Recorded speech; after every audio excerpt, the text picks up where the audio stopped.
नावामध्ये म्हणून ठेवलंय कोश मूळ दंड. राज्य व्यवस्थेचा जो आधार असतो, बेस असतो, तो कोश असतो. कोश मूळ दंड. दंड म्हणजे राज्य व्यवस्था आणि त्याचा जो आधार आहे तो कोश आहे. आणि कोश जो होतो तो टॅक्सेस मधून कलेक्ट होतो. टॅक्सेस मध्ये दोन प्रकार, डायरेक्ट आणि इनडायरेक्ट. इन्कम टॅक्स डायरेक्ट मधून आला. हा एवढा महत्वाचा मूलभूत जो पाया आहे त्याच्याकडे समाज म्हणून आपलं हवं तेवढं लक्ष नाही. वसंत व्याख्यानमालेच्या निमित्ताने हे जे पुष्पगुच्छ गुंफलं जात आहे की भारतीय कर प्रणाली, आपल्याला कर प्रणाली म्हटल्याबरोबर समजण्यापेक्षा कन्फ्युजन जास्त होतं. हे जे पुष्प गुंफलं जात आहे, माझी अशी अपेक्षा आहे आणि अशी शुभेच्छा आहेत की या निमित्ताने आपल्या समाज व्यवस्थेमध्ये, आपल्या समाजामध्ये भारतीय कर व्यवस्थेबद्दल जागृती निर्माण व्हावी, माहिती पडावी. म्हणजे साधे साधे विषय असतात. वोडाफोन केस बद्दल मी जेव्हा पेपरमध्ये वाचतो तेव्हा वाचताना लेख वाटतं की ऍक्च्युली जे होतंय आणि जे छापून येते किंवा माणसांमध्ये जे पसरतंय ते फार वेगळे, फार वेगळे. कारण आपण याच्याबद्दल चर्चा करत नाही. याचं कारणही तसंच आहे. भारतामध्ये इन्कम टॅक्सच्या बाबतीत बोलायचं म्हटलं तर 3.5% लोक रिटर्न ऑफ इन्कम फाईल करतात. 3.5% फक्त. 120 कोटी लोकसंख्येमध्ये 3.5% लोक रिटर्न ऑफ इन्कम फाईल करतात. त्यापैकी फक्त 2.5% लोक टॅक्स पे करतात. म्हणजे क्रीम ऑफ क्रीमच जी आहे ती फक्त इन्कम टॅक्स म्हणतो मी, इन्कम टॅक्स पे करत असते. त्यामुळे 100 पैकी 2.5% लोकांनाच माहित असतं की इन्कम टॅक्स काय आहे. त्याच्याही पलीकडे जाऊन जे 2.5% लोक इन्कम टॅक्स पे करतात त्यापैकी 89%, 89% दे आर सॅलरीड एम्प्लॉई. त्यांचा टॅक्स डिडक्ट होतो, TDS कट होतो. म्हणजे उरलेले फक्त 11% लोक ते स्वतःहून रिटर्न फाईल करतात, TDS डिडक्ट न होता. म्हणजे इतकं अत्यल्प प्रमाण आहे. त्यामुळे ते जनजागृती असण्याचं कारण नाही. त्या अनुषंगाने जेव्हा असा विषय सर्वसामान्य नागरिकांसमोर, इथे कुठेही स्पेशलायझेशन नसताना असा विषय जेव्हा प्रस्तुत केला जातो, जेव्हा असा विषय हँडल केला जातो, ते नक्कीच अभिनंदनास पात्र होतं. त्यामुळे मी संतोषजींना शुभेच्छा देतो आणि प्रयोजकांनी असा विषय निवडला त्याबद्दलही ते अभिनंदनास पात्र होतात. त्यांचं मी हार्दिक अभिनंदन करतो. धन्यवाद. धन्यवाद चव्हाण साहेब. व्याख्यानमालेमध्ये विविध विषय हे 31 दिवस ठेवले जातात आणि विविध विषयांचं मंथन त्या निमित्ताने होतं. जनजागृती होते, लोकांच्या मनात ज्या शंका असतात त्याचं निरसन देखील होतं. काल या ठिकाणी नवी दिल्ली येथून भारताच्या कृषी मूल्य आयोगाचे माजी अध्यक्ष टी हक आले होते आणि त्यांनी व्याख्यान संपल्यानंतर आमच्या श्रोत्यांचे जवळ पाऊण तास जे काही प्रश्न होते, ज्या शंका होत्या त्याचं निरसन त्यांनी या ठिकाणी केलं. आज आपला तरुण युवक हा संतोष आपल्याशी संवाद साधणार आहे. भारतीय कर प्रणाली हा आजचा विषय आहे. मी संतोषला विनंती करतो आजच्या पुष्पास प्रारंभ करावा. सामने बोलना मतलब सूरज के सामने बोलना तो कुछ अगर मुझसे गलती हो जाए तो आप मुझे जरूर सुधारिए. बिकॉज इनके सामने, इनके पास अनुभव है, मेरे पास ज्ञान है. ज्ञान से अनुभव हमेशा अच्छा. मैं कभी काफ़ी यंग हूँ. मराठी में मैं ठीक से नहीं बोल पाऊँगा, इसलिए मैं हिंदी और इंग्लिश में बोलूँगा सो आपको भी अच्छे से समझेगा. जैसे कि उपायुक्त सर ने बताया, उपायुक्त ऑफ इनकम टैक्स, उन्होंने बताया कि सिर्फ ओनली 2.5, सिर्फ 3.5% लोग इनकम टैक्स का रिटर्न फाइल कर रहे हैं. उसमें से भी 89% सैलरीड है, 11% इनकम टैक्स खुद होके पे कर रहे हैं. सो इन माई ओपिनियन समाज को टैक्सेशन सिस्टम इंडिया में क्या है ये पता होना बहुत जरूरी है. इसलिए मैंने ये सब्जेक्ट भी लिया. तो मुझे थोड़ा इसके बारे में ज्ञान है तो मैंने चाहा कि लोगों को पता चले कि ये इंडियन टैक्सेशन सिस्टम क्या है. सो ये इस तरह से मैं प्रेजेंट करूंगा कि आपको कुछ नहीं पता कि सिस्टम क्या है. आपको थोड़ा बहुत नॉलेज होगा, हमें इनकम टैक्स भरना पड़ता है, सेल टैक्स भरना पड़ता है, लेकिन कुछ देर के लिए ऐसा समझिए कि आपको कुछ नहीं पता कि टैक्सेशन सिस्टम है ही नहीं इंडिया में और कहाँ से आया. राइट। ऐसा अज्यूम कीजिए, एक सीन क्रिएट कीजिए आप। जी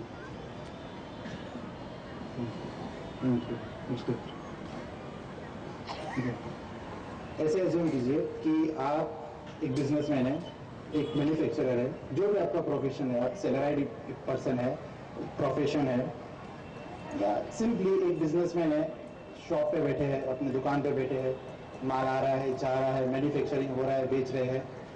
एक दिन आपके वहाँ एक ऑफिसर आता है और वो कहते हैं टैक्स पे कीजिए।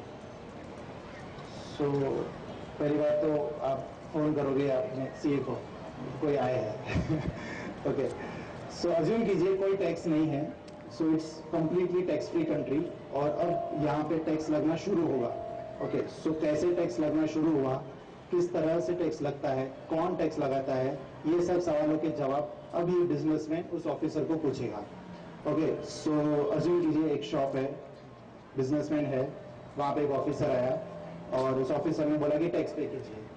तो बिजनेसमैन सोचने लगा ये टैक्स क्या है और कैसे लगता है, टैक्स क्या है, मुझे तो कुछ नहीं पता। उनके वहां सीए भी नहीं है, टैक्सेशन का उनको कुछ नहीं पता। 6 सवाल पूछते हैं ऑफिसर को। ओके, पहला सवाल टैक्स क्या है, ये। दूसरा सवाल टैक्स क्यों लगाया जाता है। तीसरा सवाल आपको किसने पावर दिया टैक्स लगाने के लिए, आप आए हैं टैक्स लेने के लिए, आपको किसने पावर दिया टैक्स लगाने के लिए। चौथा, जिसने पावर दिया उसने आपको पावर दिया और आप किस तरह से लगा रहे हो, हमें पूरा बताइए कि किस तरह से आप टैक्स लगा रहे हो, किस किस प्रकार के टैक्स लगा रहे हो। आप तो आ गए टैक्स लगाने आ गए, किस प्रकार के टैक्स, हमने क्या किया ऐसा जो आप हमारे ऊपर टैक्स लगा रहे हो। और छठा, कि सामान्य जनता को कैसे पता चलेगा कि हमें इस टैक्स को कंप्लाई करने के लिए क्या क्या लगेगा। So what is the responsibility of the citizen of the country towards the tax payment. So officer ने एक सवाल का जवाब दिया, मैं बताता हूँ एक सवाल का जवाब। ओके, पहला सवाल व्हाट इज टैक्स, टैक्स क्या है। सो आपके सबके मन में होगा टैक्स मतलब हम जो गवर्नमेंट को पे करते हैं वो टैक्स, और कहाँ जाता है पैसा, क्या जाता है, कैसे लगता है, क्यों लगता है, कुछ नहीं पता, हमें टैक्स भरना पड़ता है, चार्टर्ड अकाउंटेंट का फोन आता है, इनकम टैक्स पे करना है, हमने पे कर दिया, खत्म। सो नहीं, आपको पता होना चाहिए कि आप टैक्स भर रहे हो वो क्या है। इसको मैं समझाने के लिए एक छोटा सा एग्जाम्पल देता हूँ। हमारा एक छोटी सी फैमिली रहती है, उसमें दादाजी रहते हैं, उनके 2 बेटे हैं, उन दोनों बेटों के 2 बेटे हैं, स्कूल जाते हैं। दादाजी के दोनों बेटे बिजनेस में है, एक बिजनेस में, एक प्रोफेशन में है, एक इंजीनियर है, एक बिजनेस में है। सो दादाजी रिटायर हो चुके हैं। दोनों बेटों ने दादाजी को बोला कि दादाजी आप घर का पूरा काम, घर का जो भी रिक्वायरमेंट है आप संभाल लीजिए, हम बिजनेस पे ध्यान देते हैं। ओके, सो दादाजी बोलते हैं ठीक है, इलेक्ट्रिसिटी के लिए मैं देख लूंगा, लोगों को कहीं ट्रैवलिंग करना है, घर के फैमिली को मैं देख लूंगा, बच्चों के स्कूल फीस में देख लूंगा, घर में पानी आ रहा है कि नहीं देख लूंगा, साफ सफाई हो रही है कि नहीं देख लूंगा, घर में कहीं कुछ टूटा फूटा है तो वो मैं बनवा लूंगा, ये सब मैं काम करूंगा। लेकिन ये सब काम करने के लिए मुझे पैसे लगेंगे, वो पैसे कौन देगा। सो दोनों बच्चे कहते हैं ठीक है, आपको पैसे लगेंगे, हम लोग हमारी सैलरी में से, हम लोग हमारी इनकम में से 10-10 हज़ार रुपये आपको हर महीने दे देंगे। सो दादाजी बोलते हैं ठीक है। दादाजी ये 10-10 हज़ार रुपये लेते हैं और घर का काम ठीक करवाते हैं, सब जिसको जहाँ जो भी हो, इलेक्ट्रिसिटी हो, घर के स्कूल के बच्चों की फीस हो, कॉलेज की फीस हो, पेट्रोल खर्चा हो, एवरीथिंग सब ध्यान रखते हैं। हमारा देश इस परिवार की तरह है। Ministry of finance is like our दादाजी, जिसको हमने रिस्पॉन्सिबिलिटी सोची है कि देश की जरूरतों का ख्याल रखें, देश की आम जनता की जरूरतों का ख्याल रखें। उसमें बहुत सारी चीजें आ जाती है, इंफ्रास्ट्रक्चर आ जाता है, हम लोग रोड पे चलते हैं लेकिन पता नहीं होता कि रोड कंस्ट्रक्ट करने के लिए कितना खर्चा लगा है। हम लोग ब्रिजेस पे चलते हैं, हम लोग सब्सिडाइज गैस यूज करते हैं, सब्सिडाइज पेट्रोल यूज करते हैं, सिविल हॉस्पिटल में हम लोग जाते हैं, सब्सिडाइज रेट में हमारा इलाज होता है, सब्सिडाइज लाइक सरकारी स्कूल में जाते हैं, बहुत छोटी सी फीस में हमारे बच्चों का शिक्षण हो जाता है, लेकिन हमें पता नहीं रहता है कि ये सब पैसा इनको कहाँ से आ रहा है, इतना सब्सिडाइज में कैसा होता है। ये पैसा सरकार देती है हमें, इन लोगों को हमें सर्विस प्रोवाइड करने के लिए सब्सिडाइज रेट में गैस मिलता है, तो हम लोग, सरकार इन लोगों को पैसा देती है और ये पैसा आता है टैक्स से। Tax is not the only source, लेकिन ये पैसा आता है टैक्स से। सिंपल मीनिंग, हम लोग जो सरकार को देते हैं for providing the services to the country is what is tax. कुछ कुछ किताबों में मैंने पढ़ा tax is without consideration. Consideration मतलब समथिंग इन रिटर्न। मैंने दुकान पे गया, चॉकलेट लिया, चॉकलेट के लिए 5 रुपए दिए, 5 रुपए का कंसिडरेशन चॉकलेट। सो टैक्स हमने पे किया लेकिन हमें कुछ नहीं मिला। ये कुछ कुछ किताबों में मैंने पढ़ा है, लेकिन क्या ये सच है? तो मैं बोलता हूँ नहीं। जैसे कि फैमिली में हम अपने दादाजी को पैसे देते हैं, वो पूरी फैमिली का ख्याल रखते हैं, वैसे मिनिस्ट्री ऑफ फाइनेंस को हम पैसे देते हैं, वो पूरे देश का ख्याल रखते हैं। So this is not a without consideration, this is with consideration. हम पैसे देते हैं और हम उसके लिए सर्विस भी ले रहे हैं, रोड का इस्तेमाल कर रहे हैं, सब्सिडाइज में हॉस्पिटल में यूज कर रहे हैं। So tax is not anything without consideration, tax is of course with consideration. So taxes are the payment by citizen to government for serving needs of the country. Simple, हमारे देश को चलाने के लिए जो पैसे हम देते हैं it's tax. So businessman satisfied, वो बोलता है ठीक है ऑफिसर आपने टैक्स का मतलब तो समझा दिया, लेकिन टैक्स क्यों लगाते हैं? So next question, why taxes tax क्यों लगता है? सो ऑफिसर अगेन बताते हैं, जैसे मैंने आपको समझाया पिछले वाले सवाल में कि गवर्नमेंट को एडमिनिस्ट्रेशन करना पड़ता है, ये रोड कंस्ट्रक्शन करवाने पड़ते हैं, इंफ्रास्ट्रक्चर क्रिएट करना पड़ता है, सब्सिडाइज रेट में पेट्रोल देना पड़ता है, सब्सिडाइज रेट में गैस देना पड़ता है, लोगों की सुविधाओं का ख्याल रखना पड़ता है, इसके लिए टैक्स लगता है। लेकिन ऑफिसर उससे 2 और चीजें समझाते हैं। एक चीज रहती है सोशल बैलेंसिंग करने के लिए। सेकंड पॉइंट में लिखा है मैंने, tax have been weapon for nation to maintain social equality. ये थोड़ा टेक्निकल पॉइंट आपको लग रहा होगा, लेकिन मैं बताता हूँ, this is the very very very useful thing to maintain the social equality. मैं बताता हूँ, हमारे देश का 80% वेल्थ 20% लोगों के पास है और रिमेनिंग 20% वेल्थ, रिमेनिंग 80% वेल्थ लोगों के पास है। मतलब सिर्फ 20% लोग ऐसे हैं जो इतने अमीर है जिनके पास 80% वेल्थ है, और बाकी के 80% के पास सिर्फ इतना वेल्थ है जो सिर्फ remaining 20% wealth of the country है। सो इन लोगों का गैप कौन भरेगा? हमेशा हम सुनते हैं richer are becoming richer, poor are becoming poor, लेकिन कभी किसी ने सोचा है कि सरकार क्या कुछ इसके लिए सॉल्यूशन देता है कि richer should not become richer, poor should not become poor? Tax is one system by which this social equality is maintained, ताकि सबको सुविधा मिले। मैं बताता हूँ कैसे। आपने सुना होगा जैसे जैसे इनकम बढ़ेगी वैसे वैसे टैक्स का रेट भी बढ़ेगा।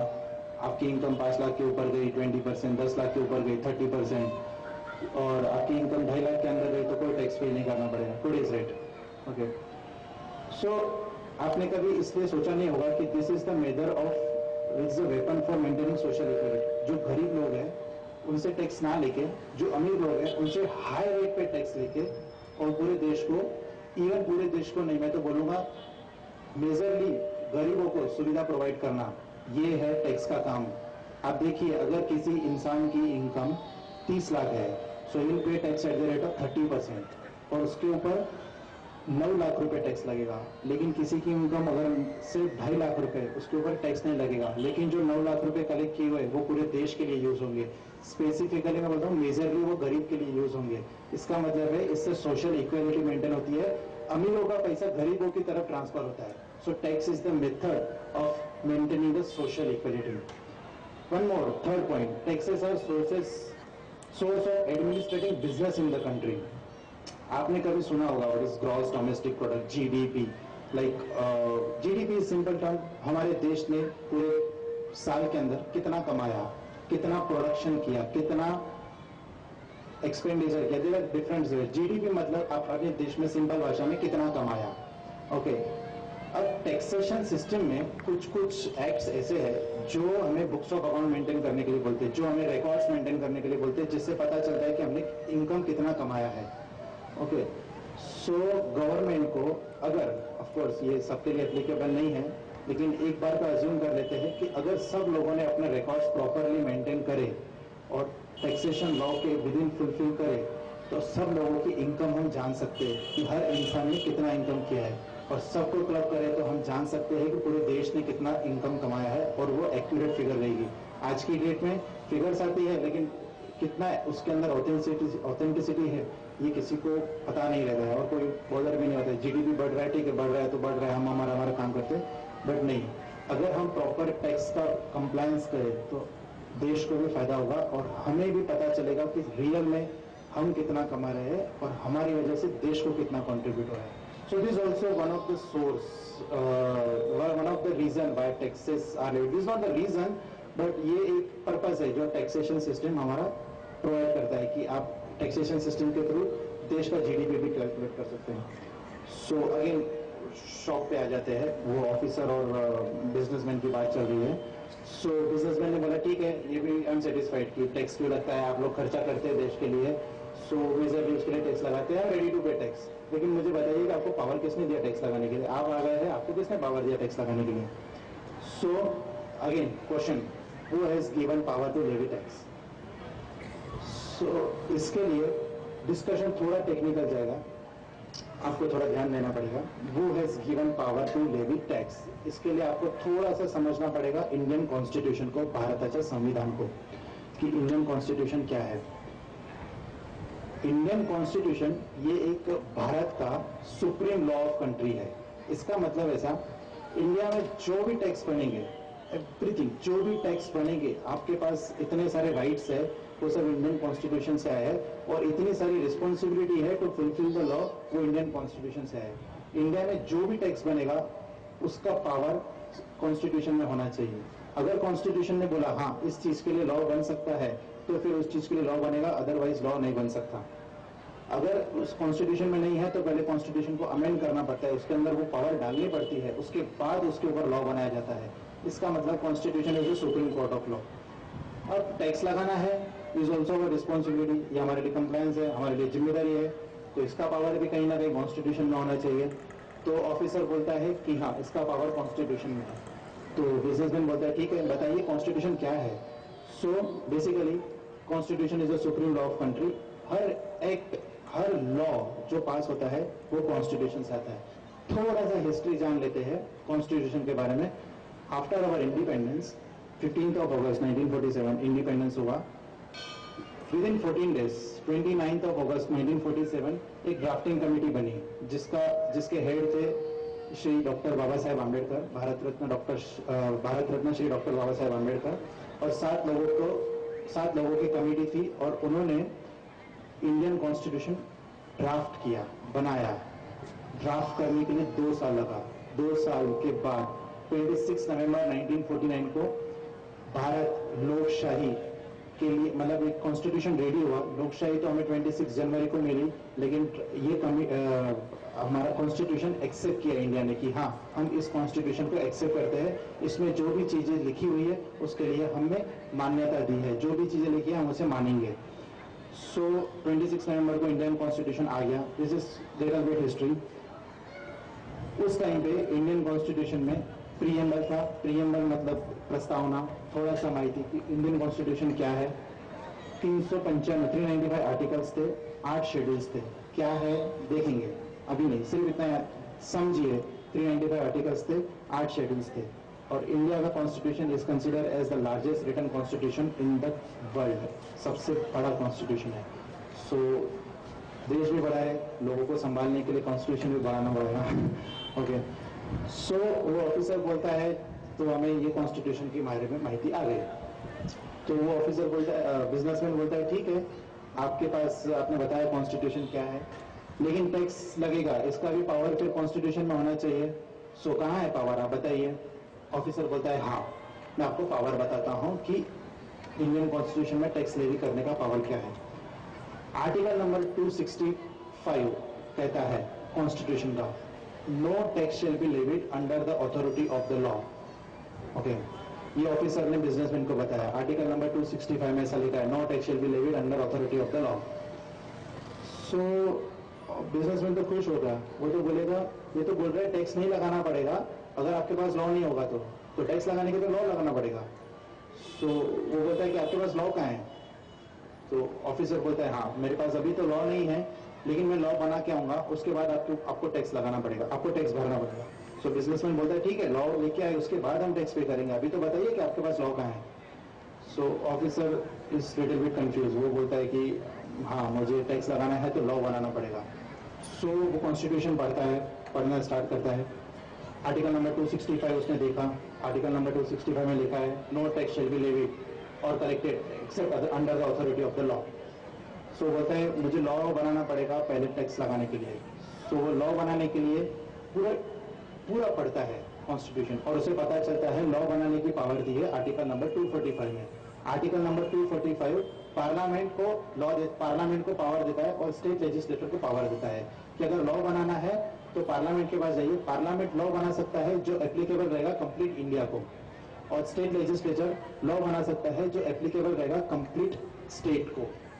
Okay, still confusion. ऑफिसर बोलता है हाँ लेकिन मुझे टैक्स लगाना है, टैक्स का पावर कहाँ पे है और कैसे पता चलेगा कि ये तो अभी समझो नासिक का बात किया तो Nashik is in state of Maharashtra but still in country of India, so ये तो कंट्री में भी है और महाराष्ट्र में भी है, और कैसे डिसाइड करेंगे कि इसके लिए लॉ कौन बनाएगा, स्टेट लेजिस्लेचर बनाएगा या फिर पार्लियामेंट बनाएगा।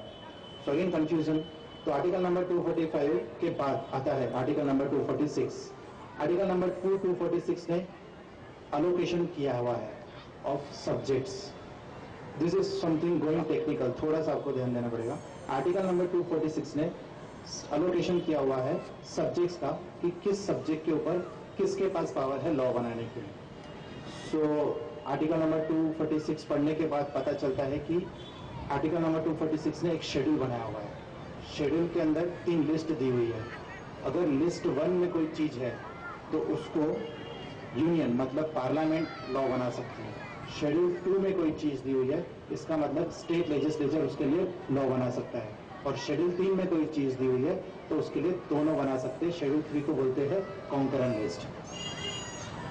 सो ऑफिसर और पढ़ता है, वो उसको लगता है टैक्स लगाना है मुझे, लेकिन पता नहीं चल रहा है कि किसके पास से लॉ बनाना, पार्लियामेंट के पास जाऊँ या स्टेट के पास जाऊँ। तो अगेन वो शेड्यूल में जाता है, पता करता है कि उसके अंदर शेड्यूल है, शेड्यूल में जाता है। सो उसे 2 सवाल के जवाब मिल सकते हैं कि who has the power to levy tax, parliament या स्टेट लेजिस्लेचर, और किस तरह से लॉ बनाया जाएगा, ये उसका सवाल का जवाब मिल गया। 245 246 इसमें दी हुई चीजों के हिसाब से लॉ बनाएगा। अब ये उसे पता करना है कि कौन लॉ बनाएगा, पार्लियामेंट या state legislature. So schedule 7 of read with article number 246 of constitution contains list, बहुत बड़ा लिस्ट है उसके पास और उस लिस्ट में है। सो एक बार थोड़ा सा लिस्ट को देख लेते हैं, लिस्ट क्या है। सो शेड्यूल 7 के में एब्स्ट्रैक्ट, ये लिस्ट में क्या है। लिस्ट में 3 लिस्ट है, list 1, list 2, list 3। List 1 is union list. List 1 में जो चीजें दी हुई है उसके लिए पार्लियामेंट के पास पावर है लॉ पास करने के लिए। लिस्ट 2 में स्टेट लिस्ट है, इसके अंदर जो सब्जेक्ट दी हुई है उसके पावर है स्टेट लेजिस्लेचर के पास लॉ बनाने के लिए। और लिस्ट 3 में सब है, I have repeated it. Okay, so officer read करता है। ये लिस्ट को मैं थोड़ा सा डिस्कशन में लूंगा पार्ट में, सो मतलब आप थोड़ा सा ध्यान देके देखिए। So it's very interesting. Okay, officer पढ़ता है ये लिस्ट। हाँ, सो ऑफिसर को पता चलता है एंट्री नंबर 82। इस लिस्ट के अंदर सिर्फ टैक्सेशन के रिलेटेड है। ये लिस्ट बहुत बड़ी है लेकिन मैंने सिर्फ टैक्सेशन के रिलेटेड पार्ट्स लिया है, वो भी थोड़ा थोड़ा, सो दैट आपको समझे कि ये लॉ बनता कैसा है हमारे इंडिया में, टैक्स लगाने के लिए लॉ बनता कैसा है। So article 246 related with schedule 7 आता है लिस्ट 1। ऑफिसर नंबर पढ़ता है entry number 82, taxes on income other than agriculture income. So उसे पता चलता है कि हाँ, अगर इनकम के ऊपर टैक्स लगाना है सो मुझे एंट्री नंबर 82 बताता है कि आपको पार्लियामेंट के पास जाना पड़ेगा और पार्लियामेंट में लॉ पास करवाना पड़ेगा, उसके बाद हम इनकम के ऊपर टैक्स लगा सकते हैं। सो बोलता है ठीक है, और आगे पढ़ते हैं। एंट्री नंबर 83 बोलता है custom duty including export duty. अब बोलता है ये कस्टम ड्यूटी क्या है, ऑफिसर को ही नहीं पता कस्टम ड्यूटी क्या है, तो वो थोड़ा किसी से पूछता है तो उसे पता चलता है कस्टम ड्यूटी मतलब अगर हम कुछ इंपोर्ट करते हैं, एक्सपोर्ट करते हैं with in the country, inter country, तो उसे बोलते हैं कस्टम। कस्टम ड्यूटी का नाम कैसे पड़ा मैं आपको फ्यूचर आगे बताता हूँ, आगे डिस्कशन में आएगा कस्टम ड्यूटी के लिए तो आपको बताता हूँ। सो ऑफिसर बोलता है ठीक है, अगर माल कुछ विदेश से मंगाया तो उसके ऊपर टैक्स लगा सकते हैं। सो एंट्री नंबर 83 से पता चलता है कि अगर हम कुछ गुड्स इंपोर्ट कर रहे हैं तो कस्टम ड्यूटी लगा सकते हैं, उसका पावर दिया है सेंट्रल पार्लियामेंट के पास लॉ बनाने के लिए। Again entry number 84 union excise duty other than liquor and opium. So officer को पता चलता है एक्साइज ड्यूटी पे लगा सकते हैं। एक्साइज ड्यूटी रहता है मैन्युफैक्चरिंग के ऊपर, मैं आपको आगे डिस्कशन में बताता हूँ। अगेन एंट्री नंबर 86 पढ़ता है, वो बोलता है tax on capital value of assets exclusive of agriculture land of individuals companies. ये थोड़ा टेक्निकल लग रहा है, सिंपल लैंग्वेज में वेल्थ टैक्स है। वेल्थ टैक्स मतलब आपकी जितनी आपने वैल्यू कमाई है उसके ऊपर कुछ सेविंग करके आपने कुछ वेल्थ क्रिएट किया है तो वेल्थ के ऊपर टैक्स लगता है, वो सिर्फ इंडिविजुअल कंपनीज और एचयूएफ के ऊपर लगता है। तो वो एंट्री नंबर 86 में दिया हुआ है कि अगर आपको कंपनीज और इंडिविजुअल को टैक्स लगाना होगा वेल्थ के ऊपर तो एंट्री नंबर 86 का यूज करके आप पार्लियामेंट को बोल सकते हैं, लॉ बना के आप उसके ऊपर टैक्स लगा सकते हैं। Entry number 92A tax on interstate sales, वो बोलता है अरे वाह, मतलब अगर हमने कमाया तो टैक्स लगा सकते हैं, कमाने के बाद सेविंग करके वेल्थ बनाया तो वेल्थ पे भी टैक्स लगा सकते हैं। ये तो कमाना हुआ, दिस इज कमाना, लेकिन खर्चा करेंगे, सेल्स करेंगे, खर्चा करके कुछ एक्सपेंडिचर करेंगे, उस एक्सपेंडिचर के लिए सेल्स लगेगा तो सेल्स के लिए भी टैक्स है। So tax on interstate sales भी, अगर आपने महाराष्ट्र से गुजरात में सेल किया उसके लिए लॉ बनाना होगा तो पार्लियामेंट के पास पावर दे दी। ऑफिसर थोड़ा खुश हो रहा था, हर चीज के ऊपर उसे टैक्स लगाने की पावर मिल रही थी। उसके बाद entry number 92C, this is introduce recently 2010 में भी, I don't remember the year, लेकिन एंट्री नंबर 92C अमेंड किया गया और उसमें लगा गया टैक्स ऑन सर्विस, सर्विस के ऊपर टैक्स लगाना रहा। एंट्री नंबर 92C पार्लियामेंट को पावर दी गई कि आप लॉ बना के इसके ऊपर टैक्स लगा सकते हैं। Again entry number 97 residual entry, tax on any other matter not included in list 1 and list 2 and list 3। इसका मतलब ऊपर दी हुई लिस्ट में दोनों तीनों लिस्ट में अगर कुछ नहीं होगा तो यहाँ पे आप इसका पावर यूज करके और सर्विस टैक्स लगा सकते हैं। In 93 there was not tax on service. Entry number 92C in 1993 तब हमारे finance minister doctor Manmohan Singh ji ने एंट्री नंबर 97 का यूज करके सर्विस टैक्स इंट्रोड्यूस किया था, tax on any other matter not included. उसके लिए उन्होंने फाइनेंस टैक्स में सर्विस टैक्स लाया और एंट्री नंबर 92C का यूज करके उसके लिए एक्ट बनाया। ओके, सो ऑफिसर खुश हो रहा था इतने सारे टैक्स लगाने के लिए, उसको पता चल गया था कि इतने सारे टैक्स लगा सकता हूँ, इसके लिए लॉ बनाने के लिए मुझे पार्लियामेंट में जाना पड़ेगा। लेकिन वो थोड़ा एक्साइटेड था, उसने सोचा कि मैं स्टेट लिस्ट भी पढ़ सकता हूँ, स्टेट गवर्नमेंट के पास क्या क्या पावर है वो भी तो देख लूँ, स्टेट लेजिस्लेचर के पास क्या क्या पावर है। तो स्टेट लिस्ट में पहला आइटम है एग्रीकल्चर इनकम टैक्स। तो बोलते हैं अरे वाह, एग्रीकल्चर यहाँ पे निकाल दिया और यहाँ पे डाल दिया, मतलब हम एग्रीकल्चर के ऊपर भी टैक्स लगा सकते हैं। फिर देखा है entry number 851 state excise duty on liquor and opium. वो बोलते हैं अरे वाह, यहाँ पे लीकर को बाहर निकाला, ओपियम को बाहर निकाला लिस्ट 1 से और लिस्ट 2 में डाल दिया। उसको बोला कि अगर लीकर के ऊपर टैक्स लगाना है तो पार्लियामेंट के पास पावर नहीं, स्टेट लेजिस्लेचर लगाएगा। बोलता है ठीक है। Entry number 52 tax on entry of goods, मतलब माल शहर के अंदर आया टैक्स लगा दो, तो वो बोलता है अरे वाह ठीक है। फिर आता है टैक्स एंट्री नंबर 54, उसे पता चलता है tax on intra state sales. वो बोलता है इंटर स्टेट सेल रहा, महाराष्ट्र से गुजरात में बेचना रहा, पार्लियामेंट के पास पावर है, महाराष्ट्र के महाराष्ट्र में बेचना रहा तो स्टेट लेजिस्लेचर के पास पावर। तो ये वॉज हैप्पी कि अरे वाह बहुत सारे पावर्स है मेरे पास, सिर्फ मुझे पार्लियामेंट या स्टेट लेजिस्लेचर में जाना है, पास करवाना है, मैं टैक्स लगा दूंगा। सो अगेन वो these remaining are very not used, 55 and 59 tax on advertisement, other tax on advertisement, these are not used। and list 3 के अंदर कोई टैक्सेशन का पावर नहीं है, ये मैंने सिर्फ एग्जाम्पल इंक्लूड किया है कि इन चीजों के लिए अगर आपको एक्ट बनाना होगा, लॉ बनाना होगा, सो लाइक फॉरेस्ट के लिए अगर आपको कोई लॉ बनाना होगा तो दोनों गवर्नमेंट के पास पावर है, स्टेट गवर्नमेंट के पास भी और सेंट्रल गवर्नमेंट लाइक पार्लियामेंट के पास भी पावर है और स्टेट लेजिस्लेचर के भी पावर है। सो लिस्ट 7 ऑफिसर ने पढ़ लिया, उसे समझ गया कि किस चीज के ऊपर टैक्स लगाना होगा तो किसके पास जाना पड़ेगा। सो वो जाता है, हर एक के पास जाता है, स्टेट पार्लियामेंट के पास भी जाता है, स्टेट लेजिस्लेचर के पास भी जाता है और एक्ट पास करा के लेके आता है और फिर से वो शॉप पे जाता है उस बिजनेसमैन के, बोलता है चलो देखो अब मेरे पास लॉ भी आ गया है, मैं पार्लियामेंट के पास गया, स्टेट लेजिस्लेचर के पास गया और पूरा मैंने समझा दिया और पूरा मैंने एक्ट पास करवा दिया, अब आप मुझे टैक्स दीजिए। तो बिजनेसमैन देखता है इतने सारे प्रकार के एक्ट है, और income tax act, state act, value added tax act, उससे कुछ नहीं समझता, बोलता है इतने सारे टैक्स है मुझे कैसे समझेगा, मुझे कुछ समझाओ तो सही। सो वो बोलता है कि आप प्रॉपर वे से समझाओ कि कौन कौन से प्रकार के आप टैक्स लगाना चाहते हो। सो ऑफिसर बोलता है ठीक है, इसके लिए भी मैं आपको हेल्प कर दूंगा, कौन कौन से प्रकार के टैक्स लगाने हैं। So this was up to this, यहाँ तक जो मैंने समझा, दिस वॉज कैसे टैक्स आया इंडिया में, उसका सोर्स कहाँ पे है, लॉ कैसे बना, लॉ की पावर किसके पास है, और लॉ बनने के बाद अब टैक्स क्या क्या है, हम यहाँ जाएंगे। सो आई होप यहाँ तक आपको सब समझा कि कहाँ कैसे लॉ बनता है। आर्टिकल नंबर 265 ने बोला है कि अगर आपके पास लॉ नहीं है आप टैक्स नहीं लगा सकते। आर्टिकल नंबर 245 ने पावर्स दिया है पावर पार्लियामेंट को और स्टेट लेजिस्लेचर को बनाने के लिए, लेकिन किन चीजों पे लॉ बनाएंगे वो आर्टिकल नंबर 246 में दिया हुआ है। आर्टिकल नंबर 246 बोलता है कि आप शेड्यूल 7 को रेफर कीजिए। शेड्यूल 7 में जाने के बाद हमको पता चलता है कि किस चीजों के लिए लॉ किसको कौन बनाएगा। Okay, so this was how the law is made in India. अब टैक्सेशन, बेसिकली टैक्सेशन कितने प्रकार के हैं, क्या प्रकार है, बिजनेसमैन को अभी भी नहीं समझा कि क्या क्या है टैक्स में। तो ये आज व्हाट टाइप ऑफ टैक्सेस, क्या क्या प्रकार के टैक्सेस है मुझे बताइए। सो ऑफिसर बोलता है हाँ ठीक है, आपकी अंडरस्टैंडिंग के लिए मैं टैक्सेशन किस किस प्रकार के लगाए जाते हैं वो बताता हूँ। सो वो बताता है there are 2 types of taxes.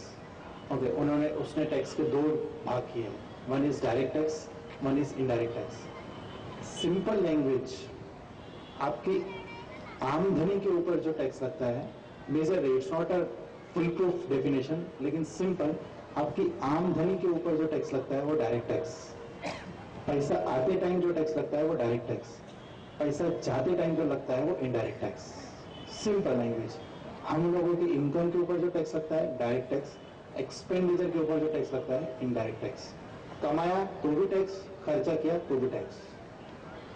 So this was the simple language. फिर भी वो बोलता है ऑफिसर को, नहीं मुझे ठीक से नहीं समझा, मुझे आप और समझाइए। सो बताता है डायरेक्ट टैक्स अगर रहेगा हम डायरेक्टली आपके खीसे से लाएंगे, it directly pin points to your pocket. आपको डायरेक्टली बोला जाएगा आपकी जो इनकम है उसमें से कुछ पैसा निकाल के आप गवर्नमेंट को दे दीजिए। सो बोलता है ठीक है, मतलब हम कमाए गवर्नमेंट को पैसा दे। तो बोलता है हाँ, गवर्नमेंट आपके लिए खर्चा कर रही है ना, आप कमा रहे हो तो कमाने के लिए भी तो गवर्नमेंट खर्चा कर रही है आपके लिए, रोड बना रही है, आपको खर्चा करना है तो आपको गवर्नमेंट को पे तो करना पड़ेगा ना। सो बोलता है ठीक है। So what is indirect tax? Direct tax तो समझ गया, डायरेक्टली हमारे खीसे से निकाल के लेके जाते हैं। What is indirect tax? तो बोलते हैं हाँ, indirect tax is not like कि आपके डायरेक्ट खीसे से लेके जाएगा, आप खुद जब आपके खीसे से खर्चा करोगे तो जो खर्चे करने में जो पैसे दोगे उसके अंदर इनडायरेक्ट टैक्स का पोर्शन आ जाएगा। सो बोलता है समझा नहीं। तो बोलता है हाँ, जब आप कोई चीज लोगे वो जब मैन्युफैक्चर हुई रहेगी, वो जब सेल हुई रहेगी, उसके ऊपर सब टैक्स लगाया जाएगा और वो टैक्स इंक्लूड हो के आप जब फाइनल कंज्यूम करोगे, फाइनल कंज्यूमर जब परचेस करेगा पूरा का पूरा वो टैक्स पे करेगा। सो उसे आप समझा कि हाँ, मतलब जो मैं चीज खरीद रहा हूँ उसके ऊपर भी टैक्स लग के आ रहा है और वो टैक्स मैं पे कर रहा हूँ एज अ कंज्यूमर। मतलब मैं कमा भी रहा हूँ, टैक्स पे कर रहा हूँ, खर्चा भी कर रहा हूँ, टैक्स पे कर रहा हूँ। लेकिन हाँ, this is the system. So direct taxes are the taxes in which incidence and impacts fall on the same person. वो एक दूसरे से शिफ्ट नहीं होता है। कमाया वो इंसान पे कर देगा, जिसने कमाया वो पे कर देगा। ऐसा नहीं है कि मैंने कमाया मेरा भाई पे करेगा, नहीं, मैंने कमाया मैं पे करूंगा। Indirect tax burden is shifted from one person to another. Example देके बताता हूँ। समझो आप स्टेशनरी छोड़ो, कॉस्मेटिक्स लाइक सोप और face wash and all this हम परचेज करते हैं, वो मैन्युफैक्चर हुए हैं किसी फैक्ट्री में। मैन्युफैक्चरर को एक्साइज लगता है, मैं आपको आगे बताऊंगा एक्साइज क्या है। मैन्युफैक्चरर को एक्साइज लगता है। समझो 100 रुपए का 100 रुपीज का प्रोडक्ट है, उसके ऊपर एक्साइज है 10%, जो 10%। सो 10% टैक्स लगा। उसके बाद वो डीलर के पास आता है, डीलर उसको बेचता है, अगेन सेल टैक्स वेट, तो वो और 10% लगाता है, 10 रुपीज टैक्स। सो वो 10 रुपए टैक्स लगाता है, 120 रुपए हो जाता है और लिखता है MRP 120 inclusive of all taxes. हम लोग क्या देखते हैं, हाँ MRP 120 रुपीज पे कर देते हैं, लेकिन हमें पता नहीं रहता उसके अंदर टैक्स का पोर्शन भी है 120 रुपीज 20। सो 10 रुपए मैन्युफैक्चरर पे करेगा, 10 रुपए हमारे से ये कलेक्ट करके 120 रुपीज कलेक्ट करके 10 रुपए ये पे करेगा स्टेट गवर्नमेंट को और टोटल ऐसे 20 रुपीज का टैक्स पे होगा और हमें पता भी नहीं चलेगा हमने टैक्स पे कर चुका है। सो इंसिडेंस फॉल होता है मैन्युफैक्चरर से डीलर, डीलर से कंज्यूमर और फाइनल कलेक्शन कंज्यूमर से होता है। हम लोग डीलर को पे करते हैं, डीलर गवर्नमेंट को जाके पे करता है। So tax incidences falls on different person. Again, direct tax में tax burden is directly borne by the individual, hence it pinpoints our pocket. Indirect tax burden is shifted to subsequent ultimate user. अगले वाले इंसान के ऊपर shift करते हैं और finally consumer पे करता है। तो यहाँ तक डिस्कशन हुआ ऑफिसर और बिजनेसमैन के बीच में। अगेन बिजनेसमैन बोलता है ठीक है समझ गया ये डायरेक्ट और इनडायरेक्ट टैक्स, लेकिन इसके अंदर अंदर क्या है वो तो बताइए। डायरेक्ट टैक्स के अंदर क्या है, इनडायरेक्ट टैक्स के अंदर क्या है वो तो बताइए। सो ऑफिसर बोलता है ठीक है ये भी बताता हूँ। So he gives a chart, there is a big tax tax के अंदर दो part, direct tax, indirect tax. Direct tax के अंदर दो part, income tax, wealth tax. Wealth tax has been abolished in this budget, so मैं उसके लिए discussion नहीं लूँगा। वेल्थ टैक्स अभी जो हम वेल्थ क्रिएट करते हैं उसके ऊपर टैक्सेशन नहीं लगता है अब, उसका रेवेन्यू से जो लॉस हुआ गवर्नमेंट को, उसके लिए गवर्नमेंट ने सरचार्ज बढ़ाया है। टेक्निकल, हम उसमें नहीं जाते हैं, सिंपली वेल्थ टैक्स नहीं लगेगा अभी। इनडायरेक्ट टैक्स, वो बोलता है ठीक है इनडायरेक्ट टैक्स में क्या क्या है, सो बोलता है इनडायरेक्ट टैक्स में क्या, central excise duty, custom duty, service tax, value added tax, central sales tax और miscellaneous other like profession tax, octroi, LPT, all this tax are miscellaneous. These are major tax. मैं एक understanding के लिए major tax लाया हूँ। सो officer को वो पूछता है कि अच्छा ठीक है ये सब तो समझ गया है मेरे को कि ये सब टैक्स है और इनकी सोर्स एंट्री जरा पता हो गया, आप लॉ तो बना के लाए। तो बोलते हैं हाँ हाँ सोर्स एंट्री है ना, अगर आप इनकम डायरेक्ट टैक्स में देखोगे इनकम टैक्स, वेल्थ टैक्स है, उसकी सोर्स एंट्री के लिए एंट्री नंबर 82 है और एंट्री नंबर 86 है। इनकम टैक्स के लिए टैक्सेस ऑन इनकम, 86 है taxes on capital value. Again अगर आप देखोगे सेंट्रल एक्साइज, कस्टम, तो सेंट्रल एक्साइज की एंट्री नंबर 83 है, कस्टम की 83 है, एक्साइज की 84 है। अदर देन लिकर के लिए स्टेट गवर्नमेंट के पास एंट्री नंबर 51 है।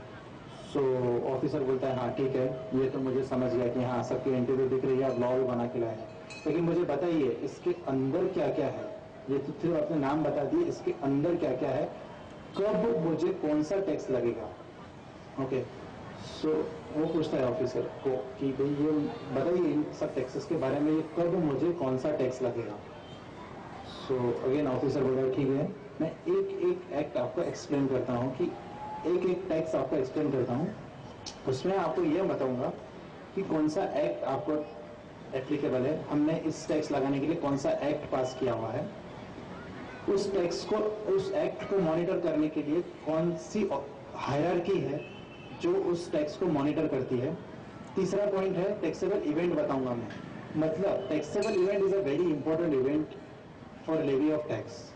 इसका मतलब कि अब ऐसा क्या करोगे जो आपके ऊपर टैक्स लगेगा। अगर आपके ऊपर टैक्स लगाना है तो आपने कुछ करना चाहिए, it should be taxable event. जैसे ही आप उस टैक्सेबल इवेंट को टच करोगे आपके ऊपर टैक्स लग जाएगा और उस लॉ के अंतर्गत आपको टैक्स पे करना पड़ेगा। So taxable event is very important. Fourth question is very easy कि हमें कब कब टैक्स पे करना है। इट्स लिटिल बिट टेक्निकल, हर एक एक्ट में अलग अलग प्रकार से अलग अलग ड्यू डेट्स दी हुई है। It's better to consult your lawyer और चार्टर्ड अकाउंटेंट कि हमें किस पे, because there are different rates for different individuals. इसलिए आई ट्राई टू मैनेज कि इस एक्ट में ये कॉमन डेट है, सो ये हमारी रिस्पॉन्सिबिलिटी। और लास्ट, एज ए इंडिविजुअल हमारी क्या responsibility towards this tax. I am talking about individual and not about different assessees like companies, partnership firm and other things. We are only individuals are, so I am talking about individuals. Individual की क्या responsibility है उस tax के लिए। सो एक एक tax देखते हैं। एक आता है इनकम टैक्स पहला। सो बताता है देखो हम आपके ऊपर इनकम टैक्स लगाएंगे। इनकम टैक्स के लिए हमने लॉ बनाया है इनकम टैक्स एक्ट 1961। ओके, और मॉनिटरिंग अथॉरिटी के लिए central board of direct tax है। मैं आपको थोड़ा सा इसके लिए ब्रीफ करना चाहूंगा। पार्लियामेंट ने जो लॉ बनाए हैं टैक्स के लिए वो दो प्रकार के, डायरेक्ट एंड इनडायरेक्ट टैक्स। तो डायरेक्ट टैक्स को मॉनिटर करने के लिए उन्होंने एक बोर्ड बनाया है, it is called central board of direct tax. Central board of direct tax के अंदर फिर हायरार्की है, officer, joint commissioner, director, joint commissioner, deputy commissioner, assistant commissioner, income tax officer, ये हायरार्की है। लेकिन एक बोर्ड है जो लॉ नहीं बनाएगी, लॉ तो पार्लियामेंट बनाएगा, ठीक है। This is a administrative authority, ये टैक्स मॉनिटर करेगी, लोग टैक्स प्रॉपरली पे कर रहे हैं नहीं कर रहे हैं, लोग प्रॉपरली टैक्स का इवेजन कर रहे हैं या नहीं कर रहे हैं, ये भी देखेगी कि इवेजन नहीं होना चाहिए, प्रॉपरली टैक्स पे करना होना चाहिए, रिकॉर्ड्स प्रॉपरली मेंटेन होने चाहिए। ये सब काम एडमिनिस्ट्रेटिव एक्ट करेगी central board of direct tax. Central board के पास लॉ बनाने की पावर नहीं है, लॉ बनाने की पावर पार्लियामेंट के पास है। तो लोग central board of direct tax ये लॉ को एडमिनिस्टर करेगी, लॉ प्रॉपर फॉलो हो रहा है या नहीं करेगी। ये डायरेक्ट टैक्स के लिए। इनडायरेक्ट टैक्स के लिए central board of excise and custom है, CBEC। Similarly, like CBDT, it's also a board, it's administrative। ये लोग लॉ नहीं बनाते हैं, ये लोग मॉनिटर करते हैं कि इनडायरेक्ट टैक्स स्ट्रक्चर में जो लॉ बने हैं वो प्रॉपरली फॉलो हो रहा है नहीं, उसका प्रॉपर टैक्स कलेक्शन हो रहा है नहीं, टैक्स इवेजन नहीं हो रहा है. This is simple the functioning of this board. So second question is monitoring authority, Central Board of Direct Tax. Third question, very important for all the types of taxes. Third question, taxable event. ऐसा क्या event आएगा जिससे हमें current लगेगा, tax पे करने का current लगेगा. So in case of income tax, जैसे ही आपने इनकम अर्न किया, जैसे ही किसी भी प्रकार का income, there are some exemptions, it's very technical, लेकिन आपने बेसिकली इनकम अर्न किया कैसे भी, सैलरी से, आपको रेंट मिल रहा है हाउस प्रॉपर्टी का, आप बिजनेस से कमा रहे हो, कैपिटल गेन आ रहा है आपको, आप कोई इंटरेस्ट अर्न कर रहे हो, कैसे भी आपने इनकम अर्न किया, आपके ऊपर इनकम टैक्स एक्ट टैक्स लगा देगा. सो this is a taxable event. आपने इनकम अर्न की, टैक्स पे कर दीजिए. कलेक्शन ऑफ टैक्स, आपको कब टैक्स पे करना है? Generally it is after the end of year. Generally I am not talking about advance tax और ऑल दिस. जनरली आपका जैसे साल खत्म होता है आप टैक्स पे कर दीजिए, लेकिन लॉ में कुछ प्रोविजंस है, लाइक अगर आपका पिछले साल इनकम टैक्स 10,000 से ज़्यादा जाता है तो आपको इस साल में एडवांस टैक्स पे करना पड़ेगा. सो वो ईयर के बाद नहीं जाता है. इट इज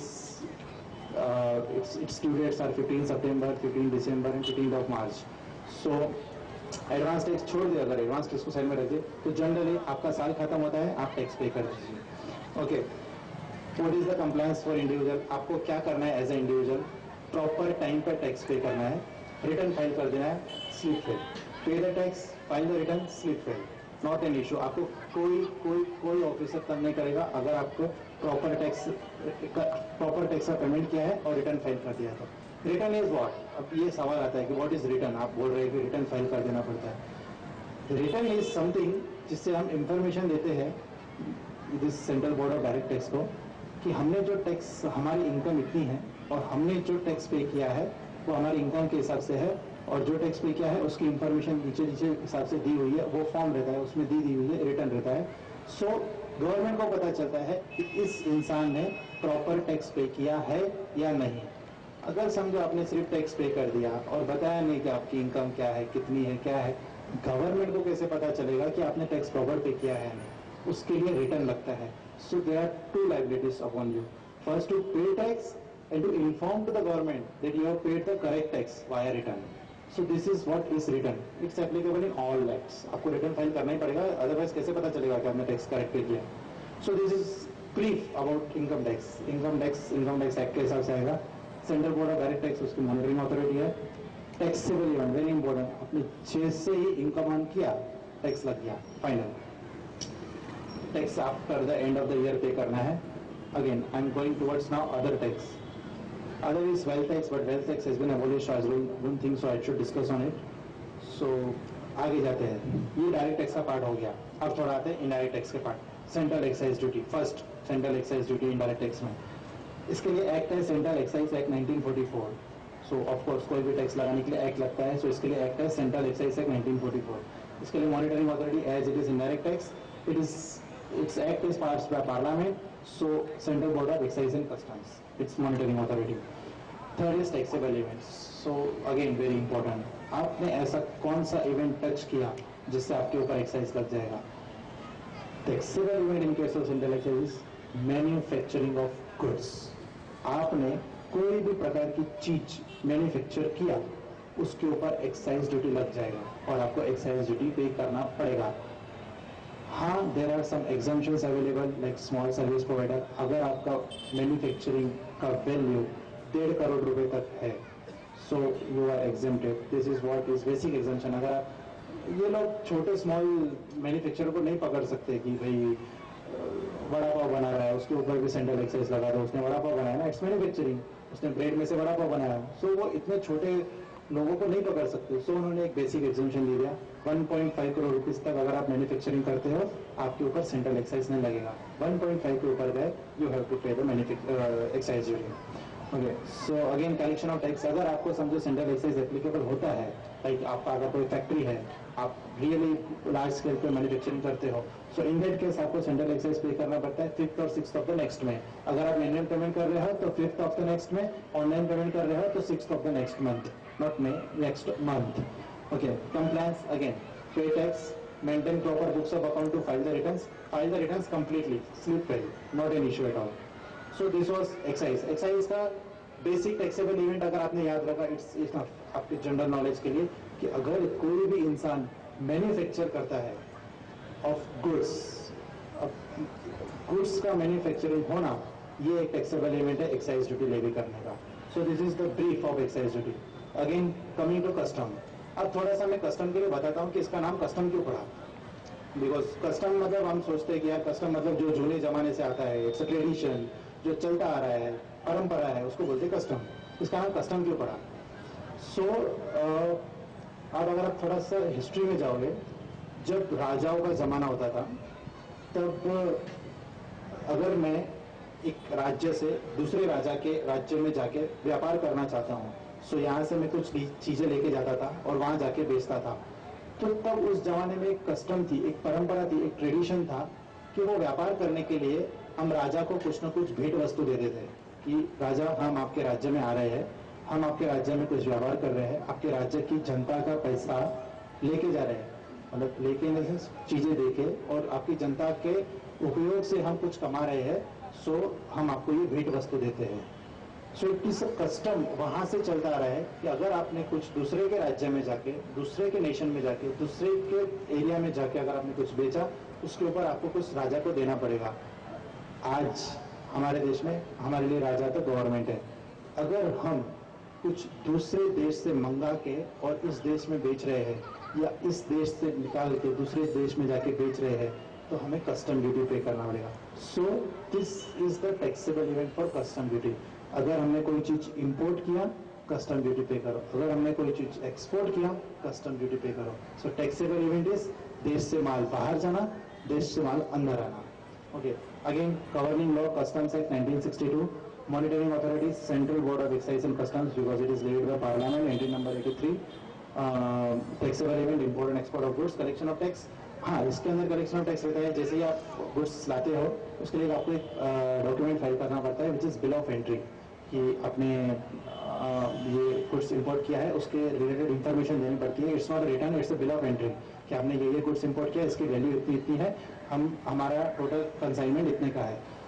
जिस दिन आपने बिल ऑफ एंट्री फाइल किया, उसके 2 दिन के अंदर आपको इंपोर्ट ड्यूटी, कस्टम ड्यूटी पे करना पड़ता है. So generally with in 2 days. General individual कोई एप्लीकेबल नहीं रहता, बिकॉज हम बहुत सारे गुड्स इंपोर्ट नहीं करते. But those who are in corporate sector, वो लोग जो इंपोर्ट करते हैं, उसके लिए custom duty is very important. Okay, compliance again, file the necessary documents of import, like आपको बिल ऑफ एंट्री फाइल करनी पड़ती है. It's not a return, it's a bill of entry, similar to return, कि आपने क्या क्या import किया है उसके लिए आप डिटेल दीजिए. It's a bill of entry. Coming to service tax, it's really interesting. Service tax आया था, थोड़ा सा हिस्ट्री बताना चाहूँगा मैं सर्विस टैक्स के लिए. 93 में हमारे फाइनेंस मिनिस्टर थे doctor Manmohan Singh ji. At the time service sector was not so, बहुत ज़्यादा ये नहीं था कि डेवलपमेंट भी नहीं था, लेकिन सर्विस टैक्स आया था. और तब ऐसा लग रहा था कि सर्विस टैक्स सेक्टर के ऊपर टैक्स लगाना पड़ेगा, because service tax sector is going to grow at a faster rate. और तब उन्होंने 3 चीज़ों पे सर्विस टैक्स लगाना शुरू किया: broker, insurance and telecommunication service. This 3 service, don't no need to remember it all. 3 चीज़ों पे उन्होंने सर्विस टैक्स लगाया. It was like a very small concept कि इन 3 चीज़ों पे हम सर्विस टैक्स लगाएंगे, like a small child. Okay, और उसके लिए एक्ट भी नहीं बनाया स्पेसिफिकली, एंट्री भी नहीं थी लिस्ट के अंदर. 97 का एंट्री का यूज करके उन्होंने फाइनेंस टैक्स, लाइक जो हर साल बजट आता है वो फाइनेंस टैक्स रहता है, 94 में उन्होंने इंट्रोड्यूस कर दिया. कि फाइनेंस एक्ट 94 में उन्होंने बता दिया कि इन 3 चीजों के ऊपर सर्विस टैक्स रहेगा. It's not like small child, छोटा सा एक प्रकार का टैक्स था, पर किसी को पता भी नहीं था कि इतना बड़ा हो जाएगा. सो उसके लिए मॉनिटरिंग अथॉरिटी अलग से नहीं बनाई. Central board of excise and custom को बोल दिया कि आप सर्विस टैक्स को मैनेज करो. धीरे धीरे पीरियड निकलते गया, सर्विस सेक्टर ग्रो करते गया, सर्विस सेक्टर बड़ा होते गया, और सर्विस टैक्स के अंदर ज़्यादा सर्विसेज ऐड करते गए. अप टू 2012 119 सर्विसेज पे सर्विस टैक्स लगाया जा रहा था. लेकिन सरकार को लगा 2012 में इस सर्विस टैक्स को और वाइडर करना बहुत जरूरी है. इसके लिए उन्होंने निगेटिव लिस्ट ला दिया. निगेटिव लिस्ट मतलब क्या? It's quite technical terms for you. Negative list मतलब क्या? 17 सर्विसेज उन्होंने बोली निगेटिव लिस्ट में. इन सर्विसेज को छोड़ के हर प्रकार के सर्विसेज के ऊपर सर्विस टैक्स लगेगा. सो पहले 119 लिस्ट थी कि 119 चीजों पे सर्विस टैक्स लगेगा, इसको 119 के बाहर कुछ नहीं। सो हम लोग देखते थे कि हमारी सर्विस 119 के अंदर आ रही है क्या नहीं। सो नहीं आ रही है तो हम बच गए। सो लेकिन अब निगेटिव लिस्ट 17 सर्विसेज को छोड़ के बाकी हर प्रकार के सर्विसेज के ऊपर टैक्स लगेगा। सो अब हम वो 17 की लिस्ट देखते थे, अरे हम इसमें आ रहे हैं कि नहीं, अगर आ रहे हैं तो खुश हो जाते हैं, नहीं तो फिर पे करना पड़ेगा tax. So this is the brief background of service tax. Service tax कब लगता है? Taxable event. Again it's comes a question कि what is a taxable event for service tax. Provision of service, आपने जैसे service दिया आपके ऊपर service tax लगेगा। वो बिजनेसमैन पूछ रहा है यार लेकिन कैसे पता चलेगा सर्विस टैक्स पे, उसने सर्विस पे किया कि नहीं। Service is not like goods कि मैं उठा के दे दिया। सर्विस इज इंटेंजिबल, हमें तो पता ही नहीं चलेगा सर्विस दिया कि नहीं। लाइक समझो मैं क्लास में जा रहा हूँ पढ़ने के लिए, तो वो सर्विस एक दिन में थोड़ी देगा, वो तो 30 दिन तक देगा, कैसे पता चलेगा कि सर्विस दिया है नहीं उसने। सो ऑफिसर बोलता है हाँ, उसके लिए हमने एक रास्ता निकाला है। जिस दिन आप इशू करोगे इनवॉइस सर्विसेज के लिए, उस दिन हम मान लेंगे कि आपने सर्विस पे कर दिया, सर्विस दे दिया है और आपको उसके ऊपर सर्विस टैक्स तभी देना पड़ेगा। सो उसने बोला ठीक है, इट इज ब्रीफ। हाँ, उसके लिए एक्सेप्शन भी है सर्विस टैक्स में कि इनवॉइस नहीं दिया तो क्या हो जाएगा 30 दिन का। दिस समथिंग टेक्निकल, इजी है। जिस दिन आपने इनवॉइस दिया इट इज कंसिडर आपने सर्विस दे दिया और आपको उस दिन आपको सर्विस टैक्स पे करना पड़ेगा।